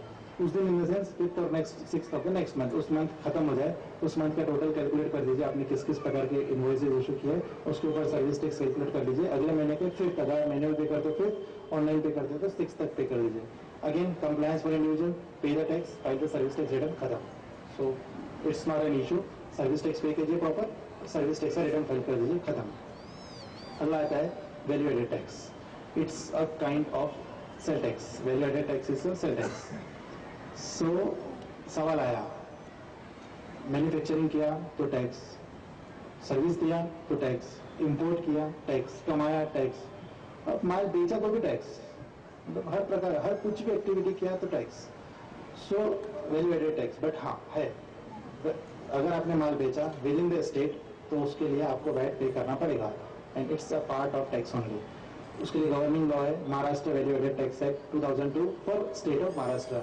अगर आप देखेंगे तो tax on intrastate sales, within the state sales करने के लिए स्टेट लिस्ट में एंट्री थी, लिस्ट नंबर 2 में। सो उसके लिए स्टेट लेजिस्लेचर के पास पावर है टैक्स लेवी करने की। तो हर एक स्टेट अपना अपना अलग एक्ट पास करता है to levy the tax on sale of goods within the state. So Maharashtra में एक्ट है Maharashtra value added tax act 2002। Monitoring authority, it's not CBSE, क्योंकि CBSE all those tax which are levied by parliament, but this is tax is levied by state legislature. So Maharashtra में value added tax को monitor करने के लिए department of sale tax है, state government like Maharashtra government, हर एक state के अलग अलग गवर्नमेंट रहेगी। Taxable event, again event is sale of goods. This time there is no question, आपने माल बेचा, माल दिया, पैसे लिया, सेल ऑफ गुड्स हो गया, यू हैव टू पे the tax on it. So taxable event, जैसे आपने माल बेचा आपके ऊपर टैक्स लग जाएगा। अगेन कलेक्शन ऑफ टैक्स, आपको कब कब पे करने का। So in value added tax there are different dates for different types of SSC, depending on आपने पिछले साल में कितना टैक्स पे किया है।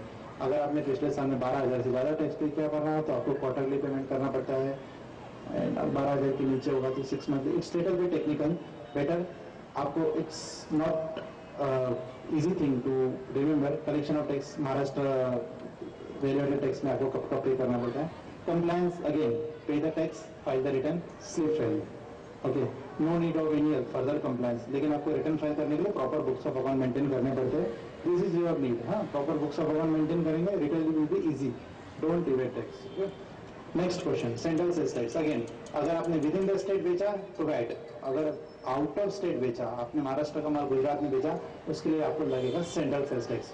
सो विच इज उसके लिए सेंट्रल सेल्स टैक्स के लिए आपको एक्ट है central sales tax 1956।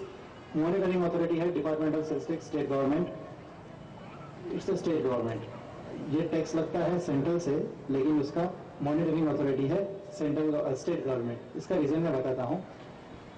Central government को ऐसा लगा कि लाइक सेल ऑफ गुड्स के लिए there are 2 different tax levied by 2 different authorities like parliament and state legislature. लेकिन अब सेल ऑफ गुड्स के लिए मॉनिटरिंग के लिए एक अलग से अथॉरिटी बनाना इट्स वेरी डिफिकल्ट। सो उन्होंने स्टेट गवर्नमेंट को पावर दे दी। स्टेट गवर्नमेंट को बोला कि आप वैल्यू एडेड टैक्स का कर रहे हो तो इसका भी मॉनिटरिंग कर लीजिए जो विद इन स्टेट हो रहा है। So they have assigned to the department of sale tax only. So central sales tax को मॉनिटर करता है department of sale tax. Taxable event, sale of goods out of the state. जैसे ही महाराष्ट्र का border cross हुआ goods का, CST लग गया। ओके, सीएसटी का रेट्स 0 होगा, इट्स डिफरेंट थिंग, लेकिन सीएसटी लग गया। Okay, so collection of tax again it depends on the tax dates for value added tax. Value added tax के लिए जो टैक्स रहेगी वही आपके लिए सीएसटी रहेगी। कंप्लायंस, पे the tax, file the return slip. So officer ने ये सब प्रकार के टैक्स उन्हें बता दिए, हर एक का टैक्सेबल इवेंट बता दिया।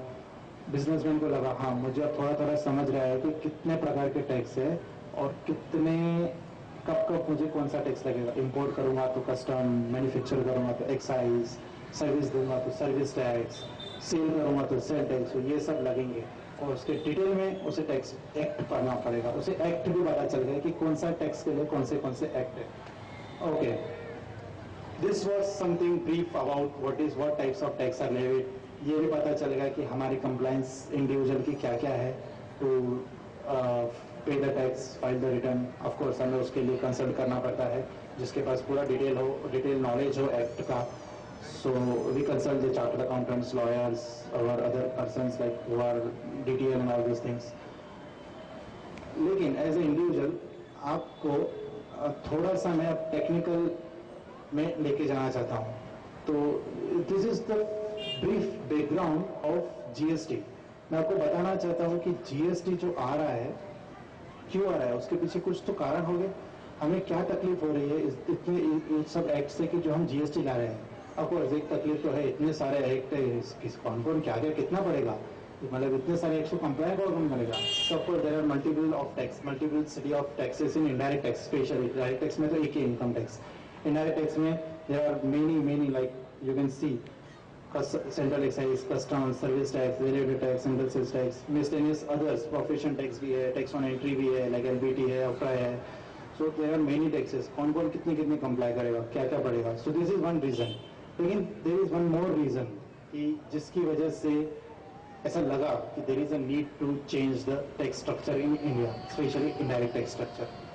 सो may be it may not be the very serious, लेकिन एक चीज थी जो मुझे लगा आपसे मैं शेयर करूँ। It's little bit technical, so you have to concentrate for may be next 10 minutes. Okay, so किस तरह से टैक्स लगना चाहिए इंडिया में, हम बेसिक सोचते हैं। हाँ, समझो कि एक मैन्युफैक्चरर है, मैन्युफैक्चरर ने एक सूट बनाया, उसका मैन्युफैक्चरिंग कॉस्ट प्लस उसका जो भी थोड़ा सा प्रॉफिट होगा सब मिला के 100 रुपीज उसकी वैल्यू उसने फाइनल किया। ओके, सेम बिजनेसमैन ऑफिसर सामने सामने बैठे हैं। बिजनेसमैन बोल रहा है सी मैंने सोप मैन्युफैक्चर किया है और इसके ऊपर 100 रुपीज मेरी कॉस्ट है, 100 रुपीज इंक्लूडिंग माई प्रॉफिट, तो उसके ऊपर टैक्स लगाना है। तो आप बोल रहे हैं सेंट्रल एक्साइज ड्यूटी लगाना पड़ेगा, मैन्युफैक्चरिंग किया है, अब माल बेचूंगा अभी तो सेल टैक्स भी लगेगा, वैट भी लगेगा। सो ये दोनों टैक्स में लगा लूंगा, ठीक है। तो फाइन, मैं एक काम करता हूँ, आपका सेंट्रल एक्साइज का टैक्स देख लेता हूँ, उसके अंदर रेट देख लिया, उसने देख लिया 10% रेट है। वैल्यू एडेड टैक्स ले लिया, उसने देख लिया उसके ऊपर 10% टैक्स रेट है। सो ही अंडरस्टूड कि ठीक है 10% टैक्स लगाना है। So he levied central excise duty 10 rupees, he levied value added tax rupees 10 rupees, total invest value 120 रुपए। ठीक है, 120 रुपए मैं तो कंज्यूमर से कलेक्ट कर लूंगा, 120 रुपए में गवर्नमेंट को पे कर दूंगा, खत्म। सो 100 रुपीज मेरे पॉकेट में आ जाएंगे, तो बस हैप्पी। लेकिन ऑफिसर ने बोला नहीं, दिस इज रॉन्ग, ये कैलकुलेशन रॉन्ग है। तो उसने बोला कैसे, ऑफिस बिजनेसमैन उसको समझा रहा था कि अरे यार 120 रुपए है, 100 रुपए मेरे रहेंगे, 20 रुपए आपके टैक्सेस के है, 10 रुपए एक्साइज ड्यूटी के, 10 रुपए वैट के, खत्म हो गई बात। आप 10 रुपए 10% टैक्स लगाया ना आपने, तो 20 रुपीज आ गए। ऑफिसर ने बोला नहीं, कैलकुलेशन इज रॉन्ग। ऑफिसर ने बोला कैलकुलेशन इस तरह से होगा। उसने बोला आपकी मैन्युफैक्चरिंग कॉस्ट है 100 रुपए, एक्साइज ड्यूटी 10 रुपए, सो सब टोटल होगा 110 रुपए, फिर वैट लगेगा 10%, 110 रुपए पे 11 रुपए टोटल कॉस्ट हो जाएगी, टोटल एमआरपी हो जाएगी 121 रुपए। सो बिजनेसमैन ने बोला ये तो गलत है, आपने तो 10% बोला है और आप वैल्यू एडेड टैक्स देखिए 11 रुपए लगा रहे हैं, इट्स 11 रुपीज। वो बोलता है नहीं 10% है, 10% में 110। वो बोलते हैं नहीं 11 रुपए है बट मेरा कॉस्ट 10 रुपए ना, आप तो जो हम बेचेंगे उसके ऊपर लगाएंगे ना टैक्स। तो आप थोड़ी बोल सकते हैं कि आप टैक्स लगाएंगे अगेन टैक्स के ऊपर टैक्स लगाएंगे। सो ऑफिसर को समझा नहीं, ऑफिसर ने बोला क्या टैक्स के ऊपर टैक्स, मुझे को समझा नहीं। तो बिजनेसमैन ने समझाया, उसने बोला देखो अगर आपके कैलकुलेशन के हिसाब से हम अमाउंट पे कर रहे हैं 121 रुपए, तो मैन्युफैक्चरिंग कॉस्ट है 100 रुपए, वो मेरे खीसे में आ जाएगी। तो टैक्स आ रहा है 21 रुपए, एक्साइज ड्यूटी 10 रुपए, वैट 11 रुपए।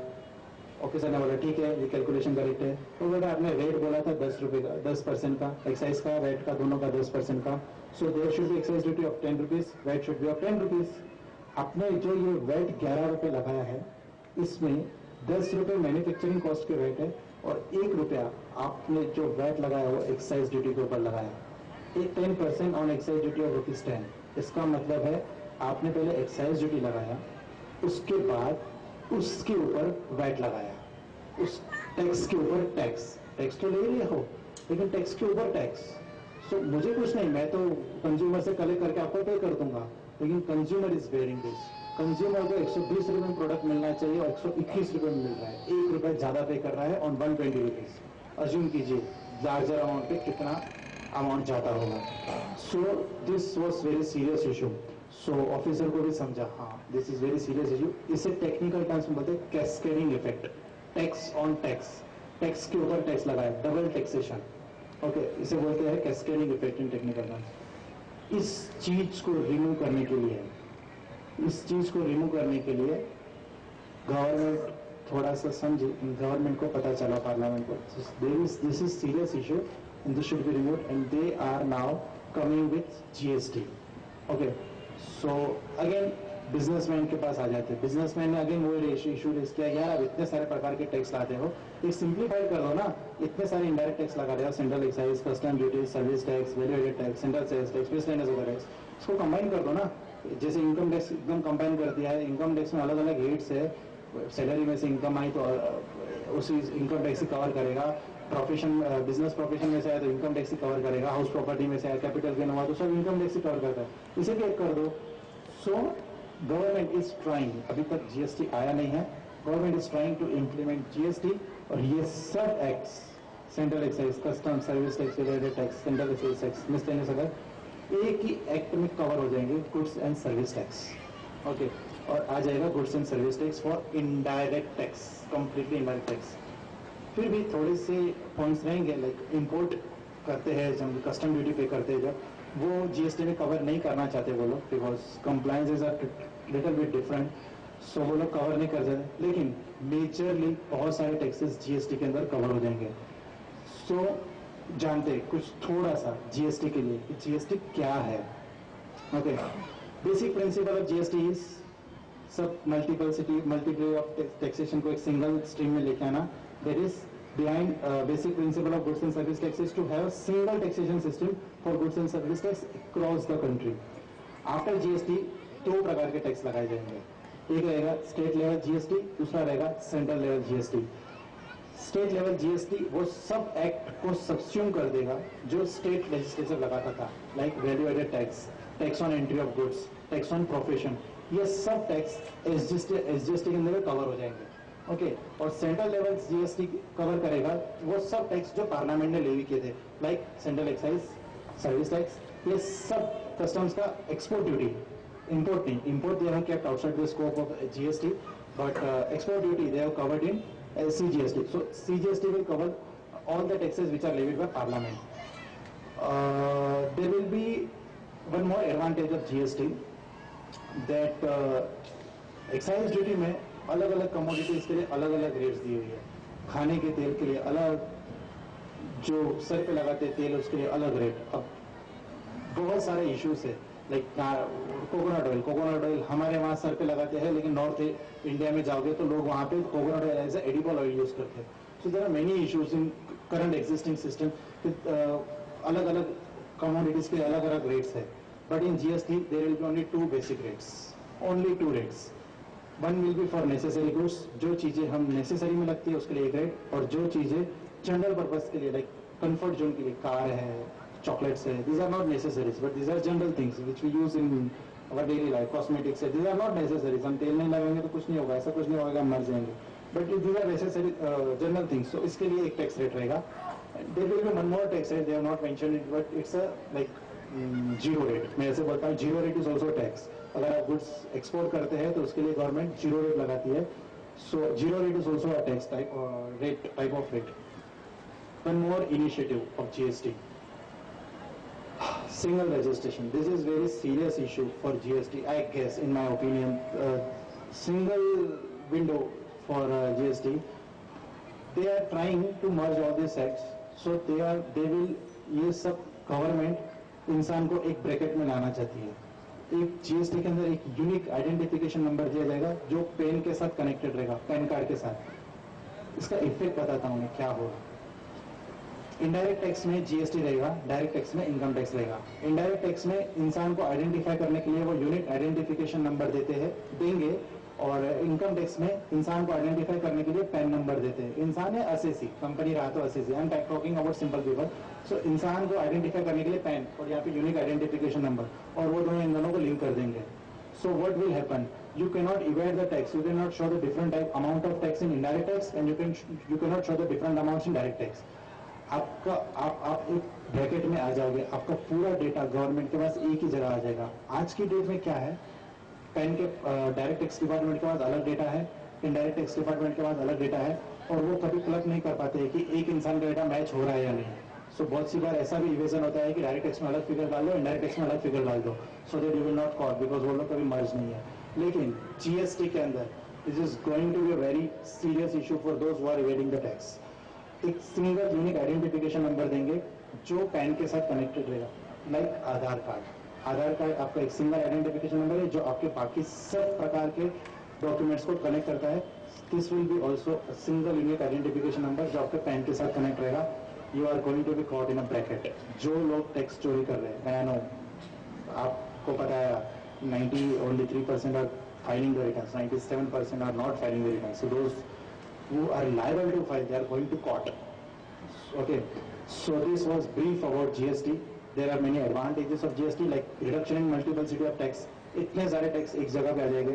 No double taxation. आपको एग्जाम्पल के साथ बताया मैंने, there will not be double taxation. Reduction in administrative compliance. This is something very good for industry, for those who individuals. हम लोगों के लिए कुछ बहुत अच्छा है कि हम लोगों को इतने सारे एक्ट्स का कंप्लाई नहीं करना पड़ता. अज्यूम कीजिए एक कंपनी है, वो गुड्स इंपोर्ट करती है, गुड्स इंपोर्ट करके मैन्युफैक्चर करती है, और मैन्युफैक्चर करके एक्सपोर्ट भी करती है, सेल्स भी करती है, और साथ में वो उसका रिपेयर्स मेंटेनेंस की सर्विस भी देती है. So he has to comply with custom duty. Manufacture कर रही है तो एक्साइज ड्यूटी, बेच रही है तो सेल्स ड्यूटी, रिपेयर्स मेंटेनेंस कर रही है तो service tax. Every tax he has to comply. So इतने सारे टैक्स के लिए अलग अलग बुक्स ऑफ अकाउंट मेंटेन करो, अलग अलग तरीके से कंप्लाई करो, अलग अलग डेट्स को फुलफिल करो. सो जीएसटी अगर आ गया तो there will be a very big relief for them. एक ही एक्ट को उनको सिर्फ कंप्लाई करना पड़ेगा. Okay, one more thing, efficient use of resources. It's advantage for government. इतने सारे डिपार्टमेंट तो नहीं रखने पड़ेंगे, एक ही डिपार्टमेंट रहेगा जो सब प्रकार के टैक्स को कवर कर देगा. Like Maharashtra department of sale tax will cover LBD department also. Central board of excise will cover CGST, and department of sale tax will cover SGST जो स्टेट लेवल के लिए रहेगा. सो बहुत सारा रिसोर्स भी बच जाएगा.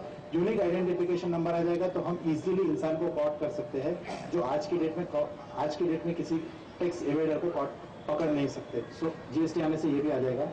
Ease of doing business, businessman के लिए भी इजी रहेगा कि is easy to do the business. You don't have to comply. अलग अलग प्रकार के ऑफिसर को डील तो नहीं करना पड़ेगा. एक आता है इनकम टैक्स से, एक आता है सेल टैक्स से, एक आता है एक्साइज से, एक आता है कस्टम से. हर एक इंसान से क्या क्या डील करेगा. So there will be only one person to deal, only one department to deal. Reduction in tax evasion. Of course अगर आपको बिजनेस इजी करने का मौका मिल रहा है तो हम लोग भी चाहेंगे कि हम लोग टैक्स चोरी क्यों करें. टैक्स चोरी को इंटेंशनली नहीं करता है, लेकिन कंप्लायंस इतने बड़े हैं कि हमको लगता है कि जाने दो यार, इतनी कंप्लायंस को तो छोड़ दो, हम नहीं भरेंगे ऐसे तो टैक्स. आएंगे ऑफिस और देख लेंगे.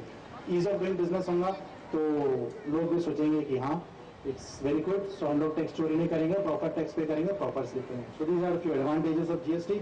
और जीएसटी आने के बाद इनवॉइस वैल्यू हो जाएगी 120 रुपये, जो हमने एग्जाम्पल में देखा. आज के सिस्टम में 121 रुपये लगता है. There will not be double taxation. Taxation के ऊपर टैक्सेशन नहीं लगा. So this was brief background of GST की क्या रहेगा जीएसटी. आपको पता होगा जीएसटी भी लोकसभा में पास हो गया है, राज्यसभा में शो किया, कमेटी को रेफर किया, नेक्स्ट मानसून सेशन में वो उसे फिर रिप्रेजेंट करेंगे, उसके बाद वो राज्यसभा में पास होगा, उसके बाद जीएसटी आएगा. कब आएगा सिर्फ न्यूज पढ़ रहे हैं, लेकिन जीएसटी क्या आएगा तो हमें तैयारी करनी पड़ेगी उसके लिए कि हमारे लिए क्या अच्छा है या बुरा है जीएसटी के लिए. सो this was brief background of GST.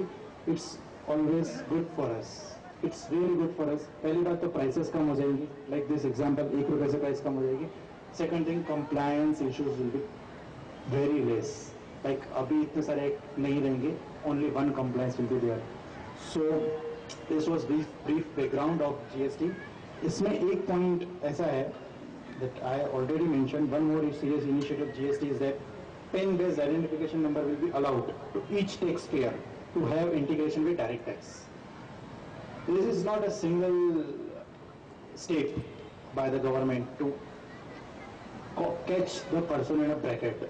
ये एक इशू नहीं है. कई साल पहले ये गवर्नमेंट को रियलाइज हुआ, जब गवर्नमेंट के पास पैसा ही नहीं था और गवर्नमेंट को ये रियलाइज हुआ कि लोग टैक्स चोरी कर रहे हैं और हम उन्हें पकड़ नहीं रहे हैं, और लोग ऐसे टैक्स चोरी कर रहे हैं उनको टैक्स नाम का चीज से पता ही नहीं है कि टैक्स भरना भी पड़ता है. सो उन्होंने तब से इनिशिएटिव शुरू किए. There are various initiatives. Even Aadhaar card is also I guess initiative of this, कि लोगों को एक ब्रैकेट में लाए. जन धन योजना इज ऑल्सो लाइक दैट, कि लोग बैंक अकाउंट से ट्रांजेक्शन करें तो हमें पता चले कि लोग क्या ट्रांजेक्शन कर रहे हैं और लोग कितना कमा रहे हैं.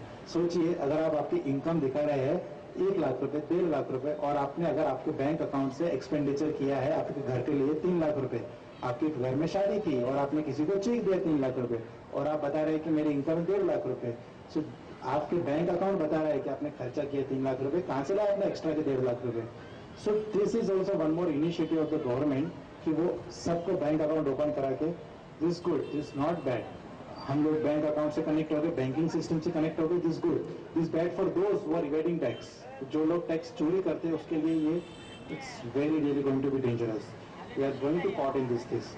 Okay, and further there is issues like अभी जैसे इंश्योरेंस का स्कीम आया है, 2 रुपीज में समथिंग, 12 रुपीज में समथिंग आपको एक्सीडेंट इंश्योरेंस मिलेगा. दिस गुड, हमारा लाइफ सेव हो रहा है. But this also one more initiative कि आपको एक टैक्स ब्रैकेट में ला रहा है, टैक्स ब्रैकेट नहीं लेकिन एक जगह पे ला रहा है, सो दैट आपकी जो भी एक्टिविटीज है related to finance, they are under the monitoring of government. They are going to monitor you कि आप रियली में ट्रू रिटर्न फाइल कर रहे हैं कि नहीं. Online filing of every act is also one serious issue कि आप सब ऑनलाइन कर देंगे. They will integrate the data and they will come to know how much you should have paid tax and how much you are paying tax. Online systeming is also a very good initiative by the government to catch the tax evaders. So these are few initiatives that government is taking, and this is going to be a very dramatical change to the country. Everyone will pay the tax as per his what he is liable to pay. So this is very good initiative. Further, I would like to come toward the end of the session. This last slide, this is something related to tax planning and tax evasion. मैं इसके बारे में थोड़ा सा brief, just 2 minutes बताना चाहूँगा कि what is tax planning and what is tax evasion. हम लोग सोचते हैं हमारा टैक्स बचा, this is tax planning, खत्म. लेकिन हमने टैक्स चोरी किया है या टैक्स बचाया है ये हमें नहीं पता रहता. Okay, so I just want to give you कि ये क्या है दोनों टर्म का मतलब. सिंपल है, आपको भी पता होगा tax planning is legal, tax evasion is illegal. अगर आपने टैक्स प्लानिंग किया तो वो प्रॉपर है, टैक्स इवेजन किया तो वो गलत है, आपके ऊपर पेनल्टीज लगाई जा सकती है, आपको जेल भी हो सकती है. There are few stringent provision in the act that आपने टैक्स चोरी किया तो आपको जेल भी हो सकती है. That may run away up to 7 years, 7 साल की भी जेल हो सकती है. बट हमें पता तो होना चाहिए कि क्या टैक्स प्लानिंग है, टैक्स क्या इवेजन है. सो एक ब्रीफ एग्जाम्पल, अगर आप टैक्स के ब्रैकेट, टैक्स लॉ के जो आपके प्रोविजंस है उसको कहीं भी ब्रेक ना करके, टैक्स प्रोविजंस ने जो बेनिफिट दिया है आपको उसका यूज करके कुछ प्लानिंग करके आप टैक्स बचाते हैं, it's tax planning. Simple, eighty C के अंदर 1.5 लाख रुपए की लिमिट है. अगर आप इन्वेस्टमेंट करते हैं तो इवन तो यू आर अर्निंग इनकम, लेकिन गवर्नमेंट बोल रही है कि अगर आपने इन्वेस्टमेंट कर दिया तो आपको हम टैक्स में से छूट दे देंगे और आपकी टैक्स बच जाएगी. टैक्स प्लानिंग, आपने इनकम कमाई है, आपका जिम्मेदारी है टैक्स पर करना, लेकिन गवर्नमेंट ने आपको बेनिफिट दिया कि अगर आप ये इनकम में से कुछ पैसा LIC में डालते हैं, कुछ पैसा PPF में डालते हैं, हम आपको वो ऐसा मानेंगे कि आपने इनकम कमाई नहीं है और आपकी डिडक्शंस में से कम आपको डिडक्शन दे देंगे उसका, और आप बाकी के अमाउंट के ऊपर सिर्फ टैक्स पे कीजिए. So using this benefit given by government and saving tax is tax planning. लेकिन आपने 5 लाख रुपए कमाए हैं, आप रिटर्न में दिखा रहे हैं 3 लाख रुपए कमाए हैं, 2 लाख रुपए के ऊपर टैक्स नहीं पे कर रहे. This is tax evasion. You are breaking the law. आपका लाइबिलिटी था टैक्स पे करना 5 लाख के ऊपर, लेकिन आप पे कर रहे हो 3 लाख के ऊपर. So you are breaking the law. You are going to be punished. आपको punishment तो मिलना चाहिए because it's tax evasion. So basic difference in tax planning and tax evasion is if you are within four corners of the law. Law ने जो आपको benefits दिए हैं specifically उसका यूज करके अगर आप कुछ टैक्स बचाते हो इट्स टैक्स प्लानिंग। और अगर आप लॉ के बाहर जाके लॉ के इंटेंशन को तोड़ के अगर आप कुछ टैक्स बचाते हो it's tax evasion. This is what is basic difference between tax planning and tax evasion.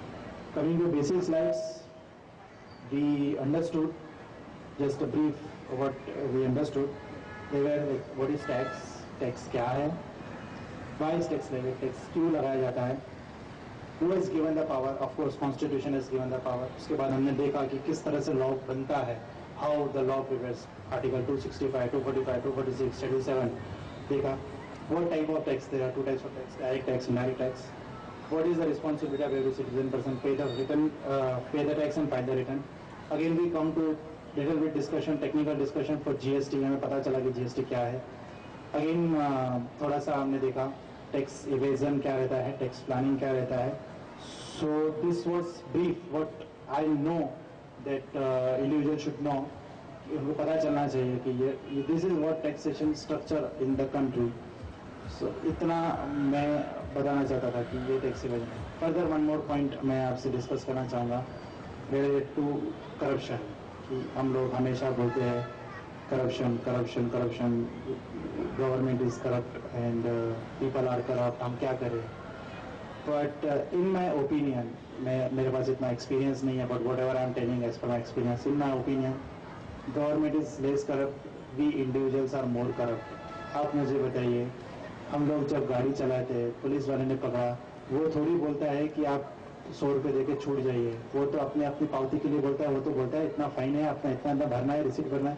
हम लोग बोलते हैं भैया और कोई रास्ता है क्या नहीं, और हम लोग बोलते हैं कि गवर्नमेंट इज करप्ट. आप सोचिए टैक्स इवेजन. अब सर ने बताया there are only 3% who are filing the returns, 97% are not filing the returns. Assume 30% is not liable to file the returns as per Tax Act. Remaining 57-67% people are liable to file the returns. They are not filing the returns. और जब उन्हें notice जाता है 50% उसमें से sir कुछ adjustment होगा क्या. अब बताइए कि ऑफिसर ने बोला आपको एडजस्टमेंट करने के लिए, हम खुद जाके बोलते हैं कि सर कुछ एडजस्टमेंट होगा क्या, और फिर हम बोलते हैं कि government is corrupt. What is corrupt? हम लोग करप्ट है. We need to change ourselves, not the government. Government is pure. Government was pure. Government is pure. But we need to change ourselves. कि हम लोग करप्शन को रोकेंगे. ठीक है, ऑफिसर इज सेइंग कि आपको इतना टैक्स पे करना है, and if you are not ready with that, at least ask him ना, ये टैक्स कितना कैसे पे करना है, आपने इतना टैक्स कैसे लगाया है हम पे ऊपर. ऑफिस ये पुलिस ऑफिसर को पूछिए ना कि आप इतना फाइन कैसे लगा रहे हैं हमारे ऊपर. आपने आपको बताइए कि ये कौन से एक्ट कौन से प्रोविजन में लिखा है कि अगर हमने मोबाइल पे फोन पे बात करते टाइम अगर पकड़े गए तो इतना फाइन है. आस्क हिम ना. और अगर you are liable then pay ना. Why are you paying corruption and being saying again that we are corrupt, our government is corrupt. We are corrupt. Our government is not corrupt. We should need to have a change in our system, not government system. We need to change first. Then we can argue with government that your officers are demanding money. We are corrupt and same you. हमें खुद को change करना पड़ेगा. So with that, I would like to conclude. Any questions? Whatever discussions कुछ किए, मैं कोशिश करूँगा कि आपके जवाब दे सकूँ. जी. जो indirect taxation में VAT जो है, जी. कमोडिटी को 12.5 है, किसी को 5% है, तो ये जो फिगर है वो कैसा फिगर आउट होता है, वो उसका क्या क्राइटेरिया है? वो पता कैसे चलता है. हाँ, मैं आपको बताऊंगा. महाराष्ट्र वैल्यू एडेड टैक्स में एक शेड्यूल दिया हुआ है. उस शेड्यूल्स में कमोडिटी की लिस्ट दी हुई है और उसके अगेंस्ट रेट्स दिए हुए हैं. ओके, और वहां पे आपको पता चलेगा कि इस कमोडिटी के लिए इतना % टैक्स है. फॉर जनरल इंफॉर्मेशन मैं आपको बताना चाहूंगा, there are basically 3 types of rates. 3 rates है. One is 0, one is 5%, one is 12.5%, और भी है 1% भी है, 20% भी है. But these are broad categories. 0% category उसके लिए है those goods which are necessary for us, like चावल, गेहूं, दिस अनाज, मिर्च पाउडर, लाइक दिस थिंग्स, इनके ऊपर 0% रेट है. जो कंफर्ट लेवल के जो चीजें हैं, लाइक मैं बताना चाहूंगा hair oil, cosmetics is like something luxurious, जो कंफर्ट लेवल के नमकीन्स, हल्दीराम नमकीन्स है, इस टाइप्स ऑफ गुड्स के ऊपर 5% है। जो नेसेसरी नहीं है, जिनको हमने नहीं लिया तो वैसा we will die, these are not like things, उसके ऊपर 5% है। और those which are luxurious like car and mobile phone, electronic items, इसके लिए 12.5%। So this is the criteria जो गवर्नमेंट यूज करता है, but for specific rate you to refer to Maharashtra value added tax, उसके अंदर शेड्यूल दिया हुआ है, so you can refer it. TDS tax क्यों क्या जाता है? TDS टैक्स जो कट करते हैं। काफी स्टूडेंट का सवाल है संतोष जी। आपकी मदर टंग सिंधी है, आपने 10th तक गुजराती मीडियम में पढ़ा, फिर 11 से लेके पूरा चार्टर्ड अकाउंटेंट इंग्लिश मीडियम में किया, तो आपको कोई दिक्कत या कैसे पढ़ाई की, इसके बारे में एक्सप्लेन करें। पहले मैं कुछ जो क्वेश्चन है ऑडियंस के वो सॉल्व कर लूंगा जी। TDS टैक्स क्या है, क्यों काटते हैं? Okay, TDS is a part of income tax, tax deduction at source, उसको TDS का फुल फॉर्म है। It's a part of income tax. Government का एक ऑब्जेक्टिव था, ये जो टैक्स इवेजन हो रहा था, टैक्स छुपाया जा रहा था, तो गवर्नमेंट ने बोला लोगों को इनकम मिले उसके बाद लोग टैक्स पे करें, उससे बेहतर है लोगों को इनकम मिलने से पहले ही हम टैक्स कटवा देंगे।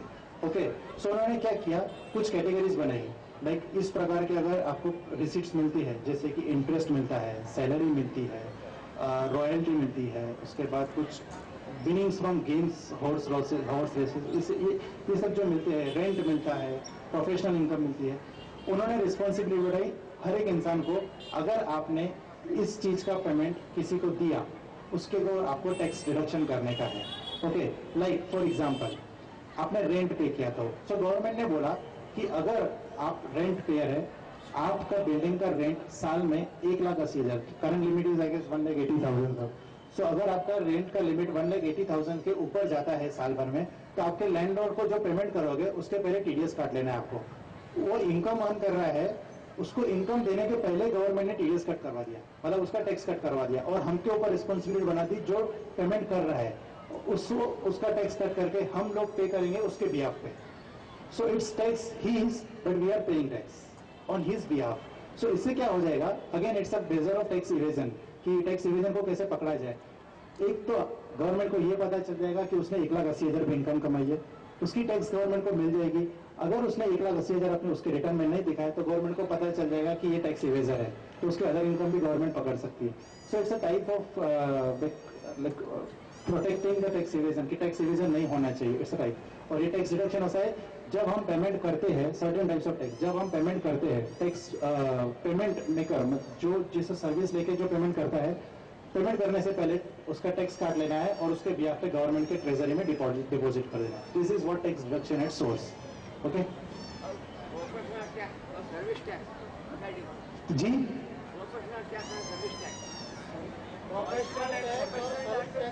प्रोफेशनल टैक्स और सर्विस टैक्स में क्या डिफरेंस है?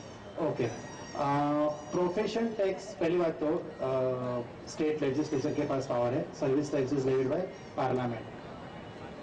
प्रोफेशनल टैक्स में हर एक इंसान को कवर किया गया है, whoever बिजनेस करता है, प्रोफेशन में है, सर्विस करता है, एम्प्लॉई है, जो भी है, सब लोगों को कवर किया गया है। और प्रोफेशन टैक्स की जिम्मेदारी होती है जो पर्सन प्रोफेशन प्रोवाइड कर रहा है। लाइक अगर मैं एम्प्लॉय हूं तो मेरी जिम्मेदारी है, मैं पे करूंगा, मैं ये जिम्मेदारी किसी और को नहीं दे सकता। लाइक सर्विस टैक्स में कैसा होता है, अगर I am paying service, suppose मैं एक चार्टर्ड अकाउंटेंट हूं, I am providing service to client, now service tax में लेवी करूंगा, I will collect service tax from client and then I will pay to government. So ultimately service tax is borne by client, right? वो मेरा client service tax पे करेगा। 100 rupees का bill बनाया, 12.36 में service tax लगाऊंगा, 112 रुपए कलेक्ट करूंगा, 12 रुपए 36 पैसे में गवर्नमेंट को पे कर दूंगा। प्रोफेशन टैक्स में ऐसा नहीं है। प्रोफेशन टैक्स इज लाइक मेरी रिस्पॉन्सिबिलिटी है, I will pay the tax. Rates are very low profession tax में, 2,500 rupees is general what rate is which is applicable to many of the people. So 2500 रुपए हमें pay करना पड़ता है। There are other rates also for those who are less than limit of certain incomes and certain like उसके लिए कुछ less limit है। But this basic difference कि service tax is levied on person and profession tax is on service provider. आगे जी sorry surcharge और